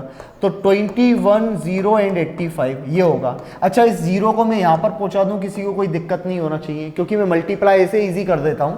850 का आपको 2 गुना करना है। मैंने क्या बोला? 1 से लेकर 100 तक के नंबर का 2 गुना आना चाहिए। तो 850 का 2 गुना कितना होगा भाई? ये हो जाएगा कितना? 1700। ये 1700, 1 0 लगाओगे तो 17,000 हो गया। उसके बाद इसमें कितना जोड़ना है? 850 जोड़ना है। तो भाई 17,850 इसका आंसर होगा। तो answer will be option number first, that is 17,815। Clear है यहां? चलो अगला प्रश्न क्या है यहां पर देखो, आपके पास अगला क्वेश्चन ये है और इसको सोल्व करते हैं जरा कि ये प्रश्न कैसे सोल्व होगा। क्या बोला गया? The difference between 42% and 35% of a number is 110.6। क्या बोला जा रहा है भाई? 42% और 35 कितने प्रतिशत की वैल्यू दी है? 7% की। तो क्या इसको ऐसे ना लिखूं मैं 110.6 विच इज इक्वल टू 7%, और हमें कितने परसेंट की वैल्यू चाहिए? 60। तो मल्टीप्लाई बाय 60 कर दो, खत्म है आपका काम। चलो इसको सोल्व कैसे करोगे? क्या ये पॉइंट ये 0 नहीं ले जाएगा? क्या बिल्कुल ले जाएगा। क्या मैं 7 से इसको डिवाइड कर सकता हूं? करूंगा तभी आंसर आएगा। कितनी बार जाएगा? 7 1 जा 7, बचा कितना आपके पास? 4 बचा। 7 5 जा 35, 5 बचा, 8 बार गया और ये हो गया भाई 6। अब कितना आंसर आना चाहिए? 15 6 90, 15 6 900, 900 आएगा, और 68 48 तो आएगा 948, मतलब आंसर हो गया 948। क्या किया मैंने, एक बार और समझ लेते हैं भाई। मैंने 6 का पारा टोटल 15 में पढ़ा, 90 आता है, और इसका लगा दिया एक 0 और 8 चेंज कर दिया मैंने 48, तो आंसर हो गया 948। ये चीज सीख जाओ, बड़े काम में आएगी। क्लियर है यहां पर? चलो तो अगला क्वेश्चन आपके पास ये है, इस क्वेश्चन को भी कर लो। बड़े बेसिक से लेकर और एडवांस तक सारे के सारे क्वेश्चन मिलेंगे इसमें। लिखा हुआ है 50% ऑफ अ नंबर, एक नंबर का 15%, 50%, 53% सॉरी, एक संख्या का 53% 26 के वर्ग से 358 कम है। 53% of a number is 358 less than the square of 26। What is the value of 3/4 of 23% of the number? आपसे बोला जा रहा है कि वो जो नंबर है उसके 23% का 3/4, मतलब 23% का भी 75% कितना होगा? तो पहले नंबर निकालो। यहां कुछ वर्ड्स में लिखवा रहा हूं, उस वर्ड उन शब्दों को आप नोट करो और देखो कि उनका मतलब क्या होता है। जब आपसे बोला जाए अधिक, कम, अधिक, कम, बढ़ाया जाता है या घटाया जाता है, जल्दी या देर से, ये 6 वर्ड्स हैं, यहां पर समझो। अगर आपसे बोला जाए मोर देन, या बोला जाए आपसे लेस देन, या आपसे बोला जाए इंक्रीज्ड बाय, या इसी के साथ बोला जाए डिक्रीज्ड बाय, या बोला जाए आपसे अर्ली और लेट, इन सभी वर्ड्स का एक ही मतलब होता है, और वो मतलब होता है किसी ना किसी चीज का डिफरेंस, किसी ना किसी चीज का डिफरेंस। क्लियर है? जैसे अगर यहां पर ये बोल दिया कि एक संख्या दूसरी संख्या से 4 ज्यादा है ना, 4 ज्यादा है, एक नंबर दूसरे नंबर से कितना ज्यादा है? 4 ज्यादा है, तो इसका मतलब है ये उन दोनों नंबर्स का डिफरेंस है 4। मैं इसको ऐसा बोल सकता हूं कि x माइनस वाई बराबर में 4 होगा, यदि आपसे ऐसा बोल रहा है कि एक संख्या दूसरी संख्या से 4 ज्यादा है। क्लियर है? अगर मैं यहां पर आपसे ये बोलता हूं कि मैं आपसे 4 मिनट पहले क्लास में आ गया, इसका मतलब सीधी सी बात है कि आप जिस टाइम पर आए हो और मैं जिस टाइम पर आया हूं, हम दोनों के टाइमिंग के बीच का जो डिफरेंस है वो है 4 मिनट। तो मैं यहां पर ये लिखूंगा टाइम 1 माइनस टाइम 2 बराबर में 4 मिनट। क्लियर है? या फिर मैं आपसे ये बोल दूं कि एक नंबर को 4 से बढ़ाया जाता है तो वो इतना हो जाता है, एक नंबर को 4 से बढ़ाया जाता है तो वो इतना हो जाता है, तो इसका मतलब भी यही है कि किसी नंबर का और उसके पहले वाले नंबर का जो डिफरेंस है वो 4 है। ये बात जितनी जल्दी समझ जाओगे उतना आपके लिए अच्छा है। 6 वर्ड से लिखवाए मैंने, अधिक, कम, बढ़ाया जाता है, घटाया जाता है, जल्दी, देर से। 2 चीज और लिख लो भाई इसमें, एक लिखो लाभ और दूसरा लिखो हानि। यहां 2 चीज और बढ़ा लेना, प्रॉफिट एंड लॉस। अब प्रॉफिट एंड लॉस ये भी डिफरेंस होते हैं। कैसे डिफरेंस होते हैं? ये डिफरेंस होते हैं सेलिंग प्राइस ऑफ और कॉस्ट प्राइस, मतलब आपके क्रय मूल्य और विक्रय मूल्य का अंतर होते हैं। कोई चीज आपने 50 रुपए में खरीदी है, कोई चीज आपने 50 रुपए में खरीदी है, 25 रुपए में बेच दी, तो आप क्या बोलोगे? 25 का घाटा हो गया, 25 का लॉस हो गया। ये 25 निकाला कहां से आपने क्रय मूल्य, आपने कॉस्ट प्राइस से सेलिंग प्राइस ही तो माइनस की है। तो क्या मैं ये बोल सकता हूं कि ये सारे वर्ड्स सिर्फ एक ही चीज को इंडिकेट करते हैं, उसका मतलब है डिफरेंस। तो इतना ध्यान रखना, पूरी मैथ्स में आप कितना ही मैथ्स पढ़ लो, आप अरिथमेटिक पढ़ लो, आप उसके बाद हायर मैथ्स पढ़ लो, जब जब ये वर्ड्स आपके सामने आएंगे आपको ये ध्यान रखना, ये कीवर्ड्स हैं, की पॉइंट हैं किसी चीज को पहचानने के, ये किसी ना किसी चीज के अंतर दिए पूरे मैथ्स में। ये मैं आपको गिनवाता रहूंगा जब जब पढ़ाता हूं। यहां समझो ये बोला जा रहा है 53% of a number is 350 less than square of 26। 26 के स्क्वायर से किसी नंबर का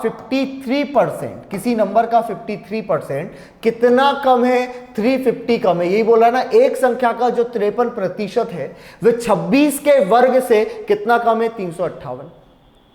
आपसे बोला जा रहा है कि उसी संख्या के 23% के 3/4 का मूल्य कितना होगा? सबसे पहले x की वैल्यू फाइंड करनी होगी। 26 का स्क्वायर होता है 676, माइनस इसको लिख सकते हो भाई इतना, और परसेंट ऐसे कैसे ही रखा रहने दो, कोई दिक्कत नहीं।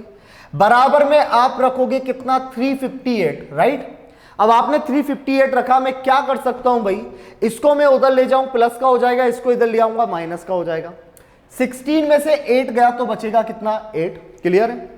या बचा 6 में से 5 गया तो बचा 1, और यहां 6 में से 3 गया तो कितना बचा, 3, बराबर में लिख सकता हूं 53%। तो यहां पर सीधा ये बात बोल दी कि 53% of a number is 318. What will be the 23% of that number? 75% of 23%, 3/4 का मतलब 75 होता है। तो यहां समझो अब करना क्या है, x की वैल्यू अगर आप निकालो तो x की वैल्यू टोटल आपकी कितनी निकलेगी, 318। अच्छा 1% की अगर हम वैल्यू निकालें, यहां पर 318 डिवाइडेड बाय कितना होगा, 53 एंड मल्टीप्लाई बाय 100, ये हो गया वो नंबर। और उस नंबर का हमें कितना निकालना है, 3/4, तो ये रहा 3/4, और उसका भी 23% आपको निकालना है, तो ये रहा 23%। अच्छा ये परसेंट है, ये 2 0 है गई, यहां देखो ये गया टोटल में 6 टाइम, तो मैं ये बोल सकता हूं क्या, 6 का मल्टीप्लाई, अभी मैं काटूंगा कुछ नहीं, मैं काट भी सकता हूं इसे, 2 से ये कितनी बार जाएगा, 2 बार जाएगा, ये 3 बार जाएगा, मल्टीप्लाई करूंगा, ठीक है। उससे अच्छा क्या है, यहां पर समझो ये टोटल में 6 का अगर मल्टीप्लाई मैं इसमें करूं 23 में, तो कितना होगा, 120 and 18 which is equal to 138। तो क्या मैं ये लिखूं 138 का 75% मुझे फाइंड आउट करना है, क्योंकि 3/4 का मतलब कितना होता है, 75%। 75% किस लिए मैंने किया, क्योंकि इजी पड़ेगा आपको, 138 का आपको आधा करना है, उसका भी आपको आधा करना है, और दोनों नंबर्स को आपको जोड़ देना है। तो अगर इसका आधा करो तो इसका आधा कितना होगा भाई, 65 एंड 69, इतना ही होगा, क्योंकि 70 दूनी 40, तो 69 दूनी 138। अब ये 69 हुआ, और इसका अगर मुझे कितना देखना है, इसका भी आधा देखना है, तो 68 का आधा देख सकते हो ना, 68 का आधा 34 होता है, तो इसका होगा 34.5। इन दोनों नंबरों को जोड़ दो, 0.5, 3 एंड 7, तो आंसर हो गया 73.5। 6, 3, 9 एंड 10, सॉरी 103.5, मतलब आंसर हो गया ये ऑप्शन नंबर 4। क्लियर है यहां पर, चलो ओके। नेक्स्ट क्वेश्चन इस तरह से नॉर्मल क्वेश्चन है भाई, बेसिक क्वेश्चन लाया हूं अभी, बेसिक क्वेश्चन है। लिखा हुआ है the ratio of number of girls and boys in a class, पूरा क्वेश्चन नहीं है, पढ़ देते हैं। The ratio of number of girls and boys in a class is in the ratio 9:11। What is the percentage of girls in this class. क्या लिखा हुआ है कि एक कक्षा में लड़कियों और लड़कों के बीच क्रमशः जो अनुपात है वो 9:11 है। यहां पर गर्ल्स हैं आपके पास और यहां पर बॉयज हैं, और इनके बीच में जो अनुपात है वो 9:11 का है। आपसे पूछा जा रहा है कि बताओ टोटल क्लास में लड़कियों का प्रतिशत क्या है। सर ये तो बहुत ही सिंपल क्वेश्चन है, इसको क्यों लिया आपने स्लाइड में। क्वेश्चन सिंपल है इसीलिए तो लिया है, ताकि 4 चीजें नई सीखने को मिले। समझो, जब आपको कोई भी वैल्यू का रेशियो दिया हो, कोई भी वैल्यू का क्या दिया हो, रेशियो दिया हो, अनुपात दिया हो, आंसर आपसे प्रतिशत में पूछे मतलब परसेंट में पूछे, किसी भी चीज का रेशियो दिया हो, आंसर आपसे परसेंट में पूछे, तो उन्हीं रेशियोज को आप रियल वैल्यू मान लो। ये किसी किताब में नहीं मिलेगा, ये किसी किताब में नहीं मिलेगा, ये क्वेश्चन किताब में मिलेगा, लेकिन जो मैं बोल रहा हूं वो किसी किताब में नहीं मिलेगा। अब इस बात को समझो मैं क्यों बोल रहा हूं। जब आप डीआई जैसे क्वेश्चन सोल्व करते हो, वहां पर मान लो एक टोटल वैल्यू दी हुई है, बड़ी सी वैल्यू दी हुई है भाई 9845, ऐसी कोई वैल्यू दी हुई है। नीचे रेशियो दिया हुआ है आपको 6:5, 8:7 दिया हुआ है। आपसे बोल रहा है बताओ इसमें कितने प्रतिशत की कमी या कितने प्रतिशत की वृद्धि होनी चाहिए कि ऐसा हो जाए। आप लग रहे हो वो वैल्यू को सबसे पहले सब्स्टिट्यूट करने में कि इसकी रियल वैल्यू क्या होगी, इसकी रियल वैल्यू क्या होगी। बिल्कुल मूर्खता वाला काम है। समझो मैं क्या बोल रहा हूं। अगर आपको वैल्यूज का रेशियो दिया हो, आंसर प्रतिशत में पूछ रहा हो, तो उन्हीं वैल्यूज को, उन्हीं रेशियो को रियल वैल्यू मानकर क्वेश्चन सोल्व कर लेना। ठीक है, ट्रिक बाय चेतन वर्मा। समझ में आ गया मैं क्या बोल रहा हूं। ये एनालाइज है हर क्वेश्चन का, इसीलिए मैंने हर टाइप के क्वेश्चन लिए ताकि आपको बातें जो है वो समझ में आए। यहां पर जो रेशियो दिया है 9:11, मेरे से लड़कियों का प्रतिशत पूछा है, मैं तो ये मान लेता हूं कि लड़कियां उसमें 9 ही हैं, लड़के उसमें 11 हैं, टोटल क्लास की स्ट्रेंथ है 20। और आपसे बोला जा रहा है कि लड़कियां क्लास में कितना प्रतिशत है, तो भाई लड़कियों का प्रतिशत 20 में से कितनी लड़कियां हैं, 9। तो आप पहले लिख दो कि 20 में से 9 लड़कियां हैं ना। आपसे पूछा है लड़कियों का प्रतिशत कितना है, तो आपसे यही पूछा जा रहा है। क्या पूछा जा रहा है? आपसे सिर्फ ये पूछा जा रहा है कि ये जो 9 है वो 20 का कितना प्रतिशत है, 9 बी का कितना परसेंट है। तो कैसे लिखोगे? 9 20 का कितना परसेंट है भाई, देख लो 9 20 का कितना परसेंट है, 45%। तो आंसर कितना आ गया? 45%। तो ये चीज समझ में आई। अगर रेशियो दिए, रियल वैल्यू मानो, परसेंटेज वैल्यू निकालो। ओके, यहां पर देखो ये क्वेश्चन है आपके पास। क्वेश्चन थोड़ा अच्छा आया। क्या लिखा हुआ है? The population of a city is 1,89,000। एक शहर की जनसंख्या 1,89,000 है।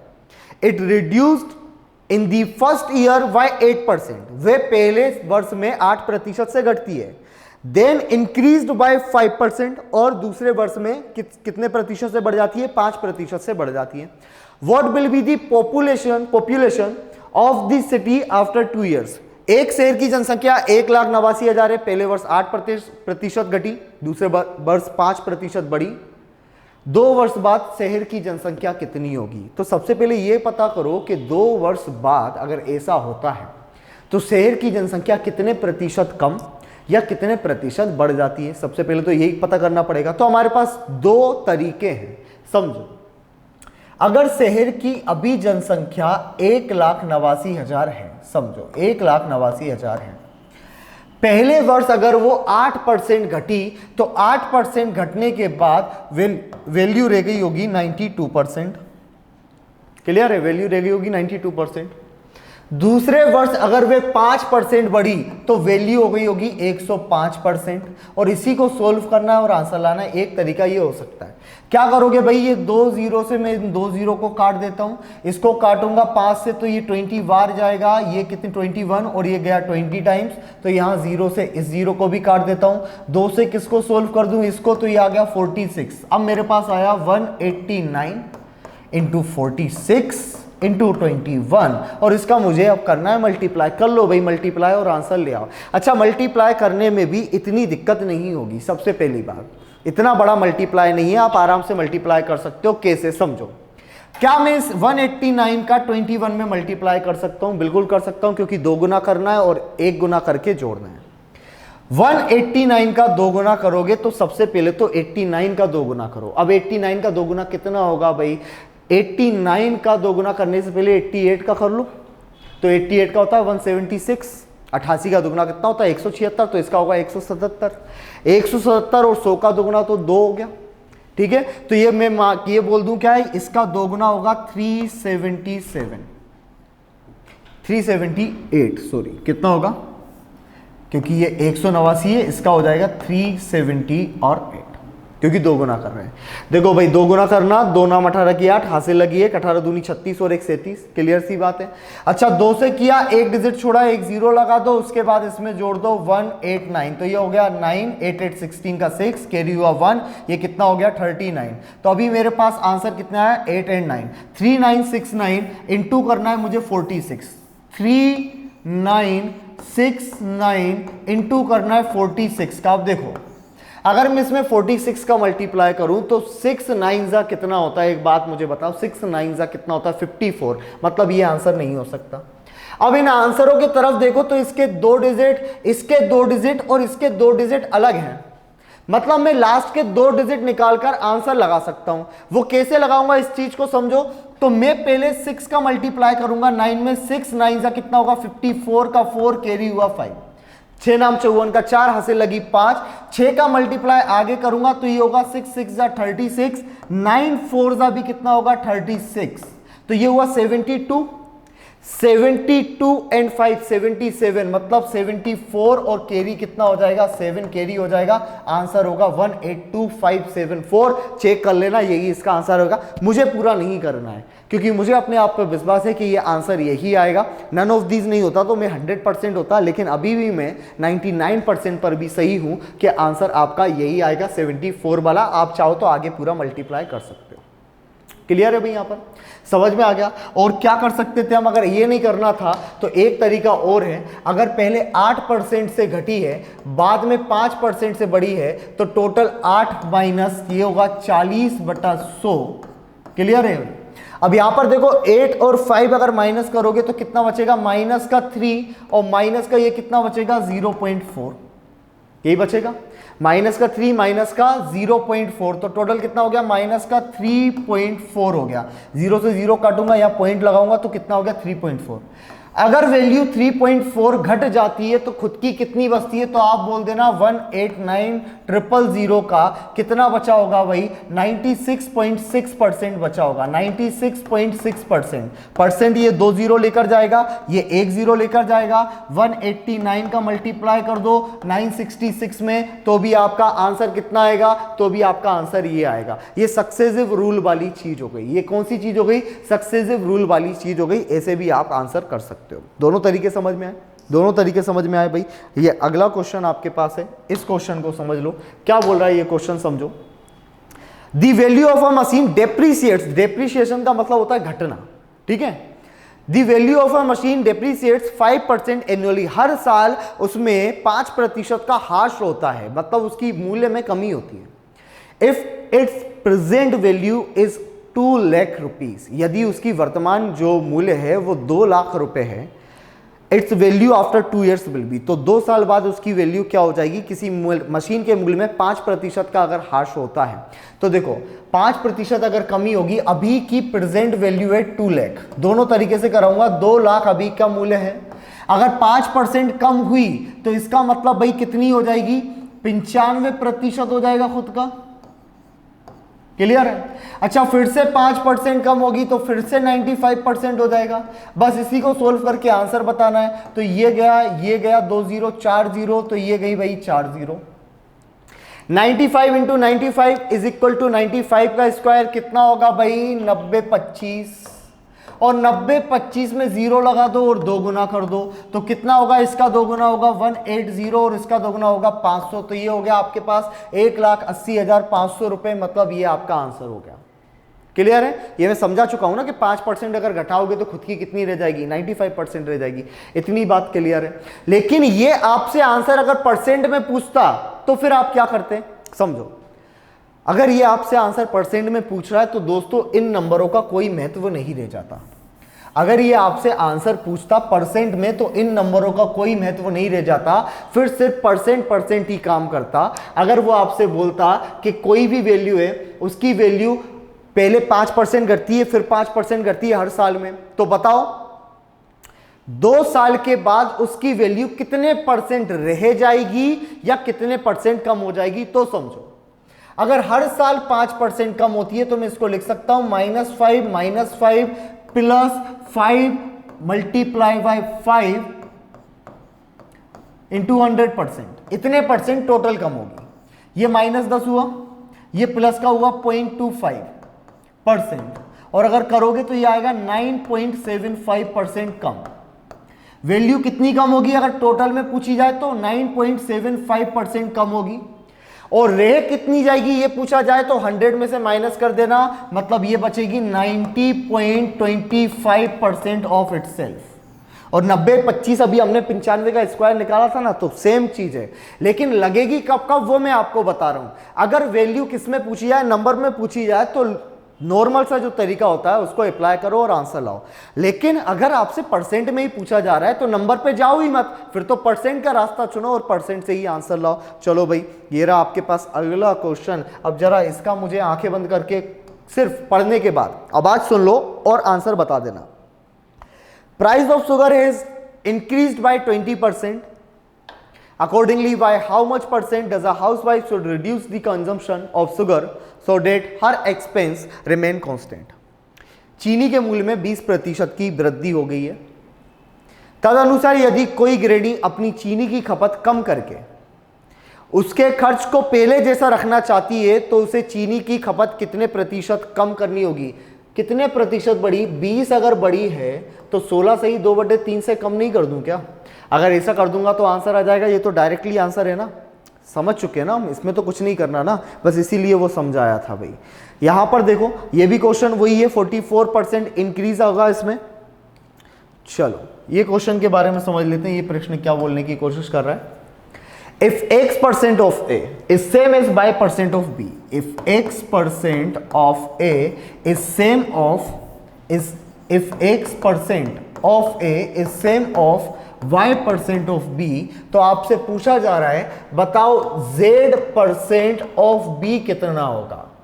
B के रिस्पेक्ट में z% कितना, तो यहां देखो ये परसेंट से परसेंट काट सकता हूं, B बराबर लिख सकता हूं x इंटू A और y, ये लिख सकता हूं।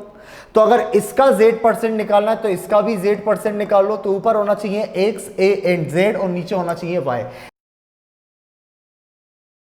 तो हमें यहां पर देखना है x a और z ऊपर होना चाहिए और y नीचे होना चाहिए। देख लो कहां पर x a और z ऊपर है, x z और a नहीं है, x z और a ऊपर है और y नीचे है, परसेंट ये है, मतलब यही वाला आपका आंसर हो गया। समझ में आया? ये बड़ा नॉर्मल सा क्वेश्चन है भाई। यहाँ पर इसी तरह का ये क्वेश्चन है। अब यहाँ पर समझो भाई, अब जो लोग टीचर हैं उन्हें तो पता होगा कि परसेंटेज कैसे निकालते हैं नंबरों का। तो यहाँ समझो भाई, परसेंट नंबर परसेंट आप कैसे निकालोगे, मार्क्स का परसेंट कैसे निकालते हो आप। मार्क्स का जब आपको परसेंट चाहिए होता है तो आप ऐसे निकालते हो, मैं बता चुका हूं। नीचे आते हैं भाई मैक्सिमम मार्क्स, ऊपर के आते हैं ऑब्टेन्ड मार्क्स और मल्टीप्लाई आप करते हो 100% से। आप क्या, मैक्सिमम मार्क्स का मतलब होता है टोटल कितने नंबर के पेपर हुए। अगर 100 के 5 पेपर होंगे तो इसका मतलब हुआ टोटल 500 के एग्जाम हुए। किसी को 495 लिखे मिले तो ऊपर लिखोगे 495 इंटू 100%। ऐसा ही ये क्वेश्चन है। यहां पर क्या बोला गया है, जरा पढ़ लो इसको। J scored 33 in Marathi, 35 in English, 38 in Mathematics, 28 in Hindi and 26 in Sociology. A student can score maximum 40 marks in a subject, मतलब maximum जितने marks का पेपर है वो है 40. What is the percentage of J in this examination? मतलब इस exam में J के कितने परसेंट मार्क्स आए तो समझो। अब इसको 33, 35, 38, 28 और 26 को जोड़ना है और इनको छोड़ने के बाद आपको क्या करना है भाई, 40 से क्या कर देना है आपको, 40 पंजे 5 हो रहे हैं ना, ये 1 2 3 4 5, मतलब 200 से डिवाइड कर देना। तो ये कर सकते हो आप, टोटल 200 से आपको डिवाइड करना है और 200 से डिवाइड करके आपके पास आंसर आ जाएगा। अब जोड़ना कैसे आप जोड़ सकते हो भाई, यहां पर देखो वहां 33 है, यहां आपके पास 33 है, यहां आपके पास कितना है 35 है, यहां आपके पास 38, 28 और 24 है। अच्छा, इन दोनों को अगर आप जोड़ोगे तो ये हो गया 54, क्लियर है। और 54 अगर ये हो गया और इन दोनों को आप अगर जोड़ते हो 35 एंड 38 तो ये हो गया आपके पास कितना 68 और आपके पास 38 पहले से ही है। तो 8 8 16 4 20 का 0 हासिल लगेगी 2, यहां पर हो गया 5 6 11, 11 और 2 13 और 3 16 इंटू 100%, क्योंकि आंसर चाहिए परसेंट में।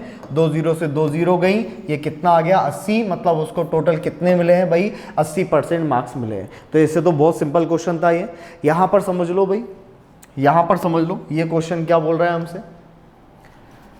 विशाखा ने अपने घर की मरम्मत पर 68,357 रुपए और म्यूजिक सिस्टम खरीदने पर 25,675 रुपए खर्च किए और कुल राशि का 28% उसके पास नगद था। मतलब इतना खर्च करने के बाद जिसकी जितने पैसे उसके पास थे उसका 28% तो भैया अभी भी उसके पास है। तो ये बता दो खर्चा कितना प्रतिशत किया, 72% किया। क्या पूछा जा रहा है, कुल राशि कितनी की थी, 100% की वैल्यू पूछी जा रही है। ये हमसे खर्चा जो दिया है 72% का, लेकिन सबसे पहले ये निकालो टोटल खर्चा कितना किया मैडम ने। यहां समझो अगर इन दोनों को मैं प्लस कर दूं तो ये 7 और 5 12 का 2 कैरी होगा 1, ये हो गया 8 और 5 13 का 3 हासिल लगेगी 1, ये हो गया 7 और 3 का 10 कैरी हुआ 1, यहां पर कितना हो गया 8 और ये 14 का 4, 14 का कितना हुआ 4 हासिल 1, ये हो गया 7 और 2 9, और ये कितने परसेंट की वैल्यू है 72% की वैल्यू है। हमसे बोला जा रहा है कि बताओ टोटल कितना अमाउंट था, तो 100% अमाउंट था। इतना लिखने के बाद आप आंसर लगा सकते हो। क्लियर है या नहीं? बस इतना ही तो मैंने बताया था कि इतना करना, आंसर लगाना है। अब एक बात बताओ मुझे, ये 94 है, ये मेरे पास कितना है 72 है, ये 94 है, ये 72 है। डिवाइड करूंगा तो लगभग एक बार तो जाएगा, मतलब ना तो ये आंसर है ना तो ये आंसर है। कैन नॉट बी डिटरमाइन हो नहीं सकता, इसके बारे में कुछ नहीं बोल सकते। अभी की कंडीशन ये है कि ये इसका आंसर हो सकता है। क्लियर है? ये इसका आंसर हो सकता है और करके देख लेते हैं हुआ या नहीं हुआ। तो देखो 1 टाइम जाएगा तो बचेगा कितना, अभी बचेगा कितना, इधर बचेगा 2 and 2 22। ये लगभग 3 बार जाएगा और 3 बार जाएगा तो कितना आएगा भाई, 3 बार अगर गया 7 या 21 और 1 6 है ना, 21 6 216 और ये 220 है, तो 3 बार गया तो इतना हम आ गए। तो 216 बचेगा कितना, 4 बचेगा भाई, 0 लगेगी, इतनी सी बात भी क्लियर है। ये 6 बार जा रहा है, मतलब टोटल आंसर हो गया 130600। यदि आपके पास 100 रुपए 50 आपने खर्च कर दिए तो बचाए कितने होंगे, 50 बचाए होंगे। यदि 30 खर्च करोगे तो बचाओगे कितने, 70 बचाओगे। और 70 खर्च करोगे तो बचाओगे कितने, 30 बचाओगे। परसेंट में भी जो आपकी इनकम होती है, जितने आपके पास टोटल पैसे होते हैं वो 100% होते हैं। मैडम के पास 28%, इतना खर्चा करने के बाद भी 28% है, मतलब अभी तक वो अपनी जेब से 72% खर्च कर चुकी हैं। टोटल खर्चा था 94032 का, जो कि 72% की वैल्यू थी। हमसे बोला गया कि वो पर्स में कितने रुपए रखकर ले गई, 100% रुपए रख के ले गई होंगी, मतलब कितने रुपए, 1,30,600 रुपए। भैया इतने पैसे थे उनके पास। चलो यहां पर समझो इस क्वेश्चन का क्या करेंगे हम।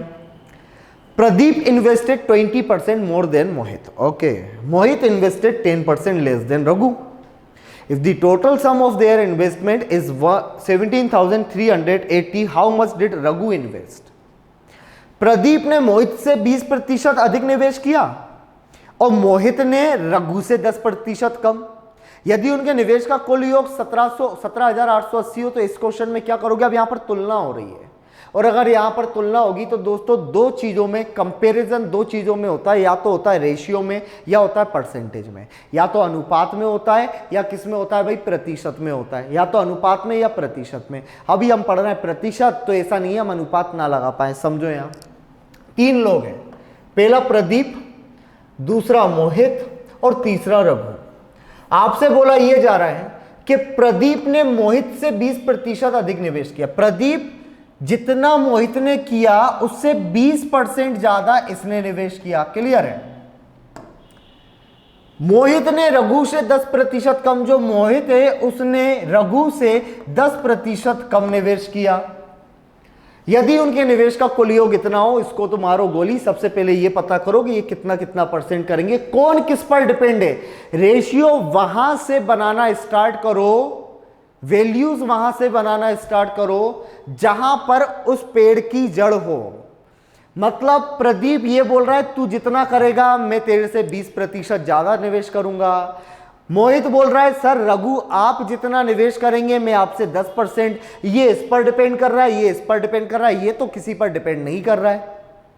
मतलब हम जहां से भी स्टार्ट कर सकते हैं, रघु से हम स्टार्ट कर सकते हैं। मान लो हर चीज 100% होती है ना, तो रघु ने 100% की ही वैल्यू को क्या किया है, 100% ही निवेश किया था।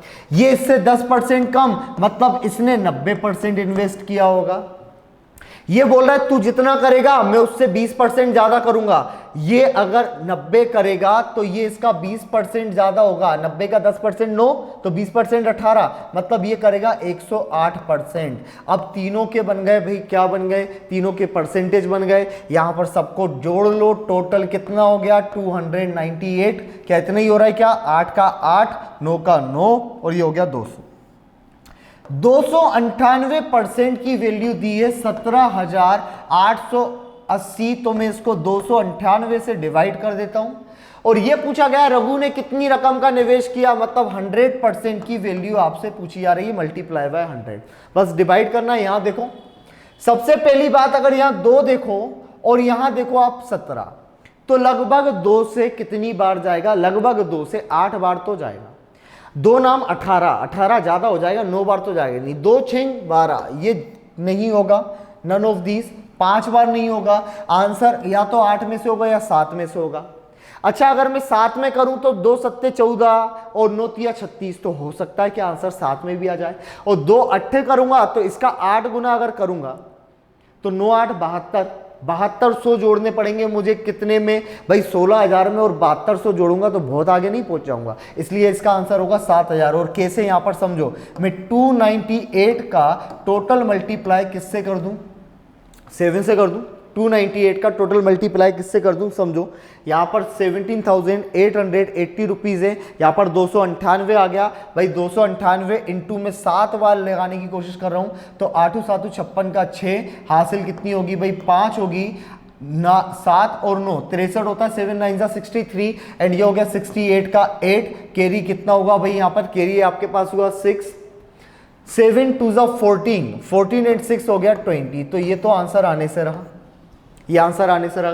अच्छा, 6,000 से अगर हम करके देखें कि 6 का अगर इससे मल्टीप्लाई करते तो आंसर आ सकता है, देखो अभी 17,880 लाना है हमें, 298 इंटू 6, बिल्कुल सही आंसर है, समझो, क्योंकि यहां पर 6 8 जा 48 हो रहा है, तो लास्ट का 8 तो आ ही रहा है, और 2 0 है, तो यहां पर लास्ट में 8 तो आएगा ही, क्लियर है, लास्ट में 8 तो आएगा ही।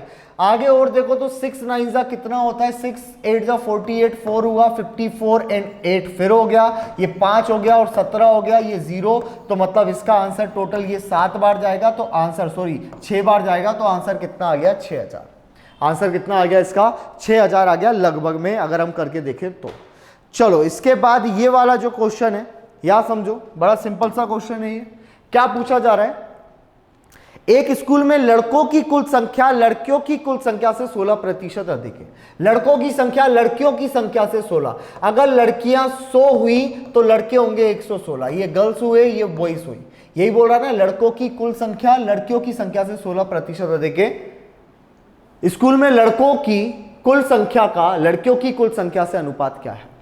इसको अगर मैं काटूं तो 2 से ये कितनी, 4 से ये जाएगा 25 बार, और 4 से ये जाएगा 29 बार। अब यहां पर समझो, ये बॉयज होंगे, गर्ल्स होंगी 25, तो बॉयज होंगे 29। यहां पर पूछा गया है कि लड़कों की कुल संख्या का लड़कियों की कुल संख्या से, तो यहां पर रिवर्स में पूछा गया है, मतलब आंसर होगा 29:25, आंसर हुआ 29:25, मतलब नन ऑफ दी अबव, क्योंकि यहां लड़कों की संख्या का लड़कियों की संख्या से अनुपात पूछा गया है। What is the number of total number of girls in the school, ये क्वेश्चन, ये यहां पर इसमें दिक्कत है भाई, ये गलत है।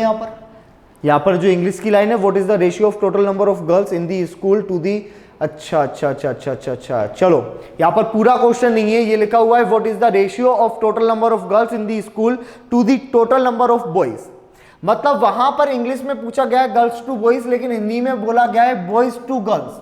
तो अगर बॉयज टू गर्ल्स पूछे तो आंसर होगा 29:25, एंड गर्ल्स टू बॉयज पूछ रहा है तो आंसर होगा 25:29। तो अभी के हिसाब से, एक के हिसाब से ये आंसर हो सकता है, और एक के हिसाब से हो सकता है नन ऑफ दी अबव। इतनी बात ध्यान रखना कि रिस्पेक्टिव रेशियो, जिस फॉर्म में आपसे रेशियो पूछा गया हो उसी फॉर्म में आपको आंसर देना है, उसका ए से आंसर नहीं करना है। क्लियर है भाई। यहां इस क्वेश्चन को आप आराम से कर सकते हो, समझ लो। इसमें आपको यही पूछा गया है कि बताओ उसको कुल कितने प्रतिशत अंक मिले, और ये हम कर चुके हैं।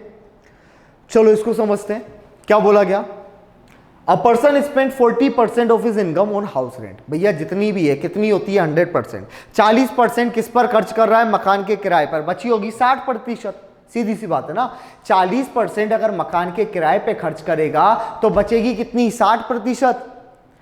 उसमें से भी 60 में से भी 35% किस पर, ऑन डेली नीड्स, अन्य नित्य प्रतिदिन की आवश्यकताओं पर। अच्छा 35%, 60 में से 35 भी उसने खर्च कर दिया, तो बचा कितना होगा 25%, 25%। तथा शेष का, यहां पर ये बहुत ज्यादा इंपॉर्टेंट वर्ड है भाई, शेष का, on the, of the remaining, of the remaining. अगर ये नहीं होता ना तो मैं यही बोलता कि उसने अपनी आय का 40%, मकान के किराए पर 35%, और शेष का नहीं होता, और बोलता तथा 25% बच्चों की शिक्षा पर, टोटल करके देखो 100%, मतलब उसकी सेविंग, उसकी आय का कितने प्रतिशत बचाता है वो हम बोल देते कि 0% बचाता है। लेकिन क्योंकि यहां पर एक वर्ड आया है कि शेष का 25%, यहां पर जो वर्ड आएगा उसका समझना बड़ा जरूरी है। समझो भाई, उसकी जो इनकम होगी वो 100% होगी। उसने क्या किया, 40% मकान पर खर्च किया और 35% उसने किस पर खर्च किया है भाई, अन्य नित्य दिन प्रतिदिन की आवश्यकताओं पर। टोटल जो खर्च कर चुका वो 75% था। अगर 75 उसके पास एक्सपेंस था तो उसके पास सेविंग बची होगी 25%। अभी उसके पास इतना रुपए है, वो बोल रहे हैं एंड 25% ऑफ द रिमेनिंग, खर्च तो उसने 25% किया लेकिन जितना बचा है उसका 25% खर्च किया। मतलब वो ये बोलना चाह रहा है कि उसने 25% का 25% खर्च किया। मैंने क्या बोला था, 2% जब भी हो 1% बचा लेना। 25 का 25% होगा भाई 6.25%, इतना और खर्च कर रहा है।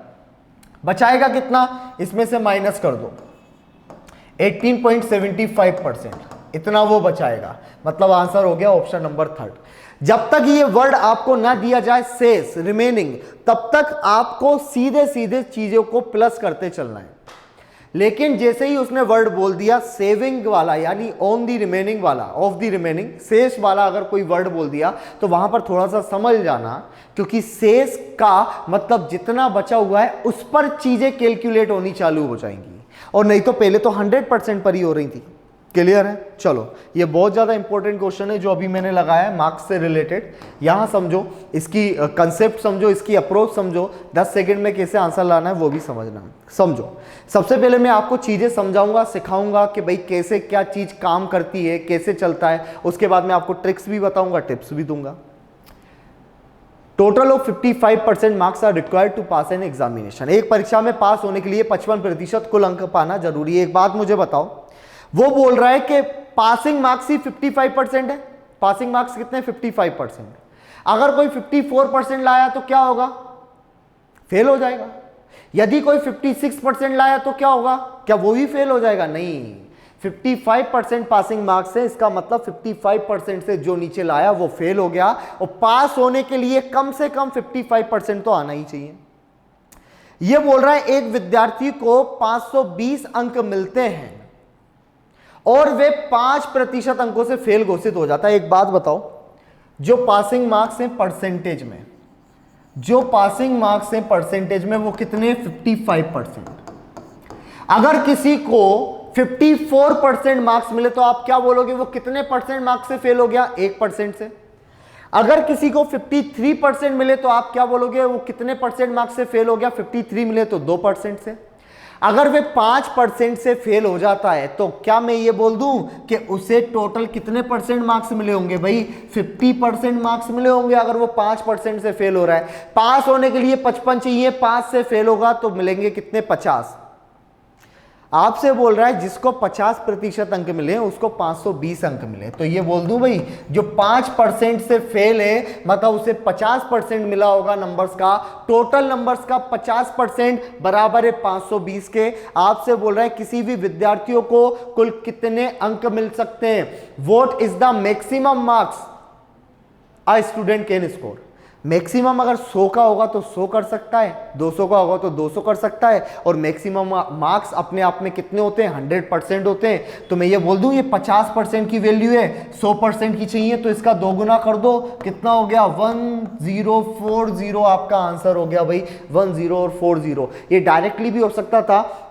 जब आपसे बोला गया एक परीक्षा में पास होने के लिए 55% कुल अंक पाना जरूरी है, एक विद्यार्थियों को 520 अंक मिले और वो 5% से फेल हो गया, मतलब उसके नंबर जो है वो 50% की वैल्यू है।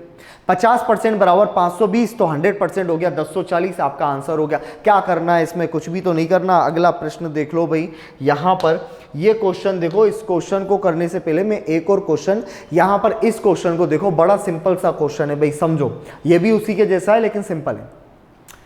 एक परीक्षा में किसी परीक्षार्थी ने 20% अंक प्राप्त किए तथा वे 5 अंकों से अनुत्तीर्ण हो गया।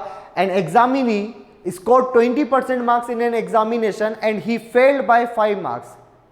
बेचारे को अगर 5 नंबर मिल जाते तो वो पास तो हो ही जाता। अगर उसको 5 नंबर और मिल जाते तो वो पास हो जाता या नहीं हो जाता।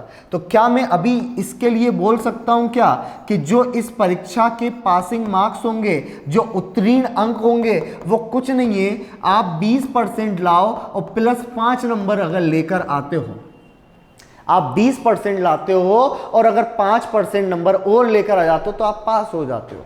इतनी सी बात है ना, क्लियर है। दूसरी लाइन पढ़ो। अन्य परीक्षार्थी है, एक और होनहार छात्र है, 30% अंक प्राप्त किए इन्होंने तथा उत्तीर्ण होने के न्यूनतम अंकों से 20 अंक अधिक प्राप्त किए। क्या बोला जा रहा है? अदर एग्जामिनी स्कोर 30%, इन्होंने 30% स्कोर किया। ये बोला जा रहा है जो 13% है वो पासिंग मार्क्स से 20 ज्यादा है, यही तो बोला जा रहा है। तो देखो भाई, मैं ये बोल दूं कि 30% जो है, पासिंग मार्क्स कितने हो गए? 20% प्लस 5 प्लस 20, ये मैं बोल सकता हूं क्या? बिल्कुल बोल सकता हूं, क्योंकि पासिंग मार्क्स निकाले हुए मैंने 20% प्लस 5। अच्छा, इसके बाद क्या बोल रहा है कि पास होने के लिए अभीष्ट प्रतिशत कितना था? इस 5 की वैल्यू पता कर दो कि 5 कितना परसेंट है भाई, और जोड़ दो तो आंसर आ जाएगा। समझो, पहले यहां पर पहले ये तो पता करो, पहले ये तो पता करो कि टोटल जो एग्जाम था वो कितने नंबर का था, मतलब 100% की तो वैल्यू निकालोगे। कैसे निकालोगे? ये परसेंट एक साइड में ले आओ और नंबर दूसरी साइड में। तो क्या मैं ये बोल सकता हूं 10% बराबर 25, बोल सकता हूं या नहीं? 10% बराबर 25 बिल्कुल बोल सकता हूं। अच्छा, एक बात बताओ, 10% बराबर 25, इस पर थोड़ा सा नजर रखना, इसी पर मैं डायरेक्ट आने की बात करूंगा कि डायरेक्ट इसी पर कैसे आएंगे। 10% बराबर 25 है, पासिंग मार्क्स क्या चाहिए था? पासिंग मार्क्स ये पता पड़ जाए कि भाई ये 5 जो नंबर है ये कितना परसेंट की वैल्यू है। अगर 10% बराबर 25 को अगर मैं 5 से डिवाइड कर दूं तो बराबर में बनेगा 5, और इसको भी अगर मैं 5 से डिवाइड करूं तो बराबर में बनेगा 2। इसका मतलब अगर 10% की वैल्यू 25 है तो 2% की 5 होगी, तो पासिंग परसेंटेज हो गया 20 plus 2 which is equal to 22%। 20 plus 2 is equal to 22%। Option number 3 आपका आंसर हो गया। एक बार और समझ लो, यह बोला गया कि एक विद्यार्थी को 20% अंक मिले, 5 से फेल हो गया, मतलब किसी को अगर 20% के ऊपर 5 अंक मिल जाते हैं तो वो होता है पास। दूसरा विद्यार्थी 30% लाया लेकिन उसका पासिंग मार्क्स से 20% ज्यादा है, पासिंग मार्क्स से 20% ज्यादा है। तो क्या करो भाई, पासिंग मार्क्स से अगर 20% उसके ज्यादा है, 20 नंबर उसके ज्यादा है, तो ये रहा पासिंग मार्क्स 20, ये रहा, सब करो। 10% की वैल्यू कितनी है? अच्छा, यहां दिया हुआ 10% की वैल्यू 25। अगर आपसे बोला जाता टोटल कितने नंबर का एग्जाम था, मतलब 100% की वैल्यू पूछ रहा है, तो 10% की 25, तो 100% की कितनी होगी? 250 नहीं होगी क्या? तो ये आप पता कर सकते थे। डायरेक्ट इस पोजीशन पे कैसे आओ? तो डायरेक्ट देखो यहां पर कैसे आओ। यदि मैं डायरेक्टली ये बोल दूं कि 2 स्टूडेंट के जब मार्क्स दिए गए हो, एक हो गया हो फेल, दूसरा हो गया हो पास, तो क्या कर लो भाई, दोनों के परसेंटेज का अंतर, दोनों के परसेंटेज का अंतर दोनों के नंबर के टोटल के बराबर होगा। दोनों के परसेंटेज का अंतर दोनों के नंबर के टोटल के बराबर होगा। तो आप बोल देते डायरेक्टली 10% की वैल्यू 25 दे रखी है, डायरेक्टली 10% की वैल्यू 25 दे रखी है। ट्राई करो, बुक में से क्वेश्चन निकालो भाई, बुक में से क्वेश्चन निकालो और ट्राई करो। अगर एक फेल और एक पास होता है तो दोनों के परसेंटेज का अंतर दोनों के अंकों के योग के बराबर होगा, और दोनों के अंकों का योग नहीं है, वो वास्तविकता में दोनों के अंकों का अंतर है। मैं आधी अधूरी बात में नहीं छोड़ूंगा। जब भी एक इंटीजर की बात करो तो एक नेगेटिव इंटीजर होता है, एक पॉजिटिव इंटीजर होता है, नंबर लाइन होती है, यहां 0 होता है, यहां वाले माइनस होते हैं और यहां वाले क्या होते हैं? प्लस के नंबर होते हैं। क्लियर है?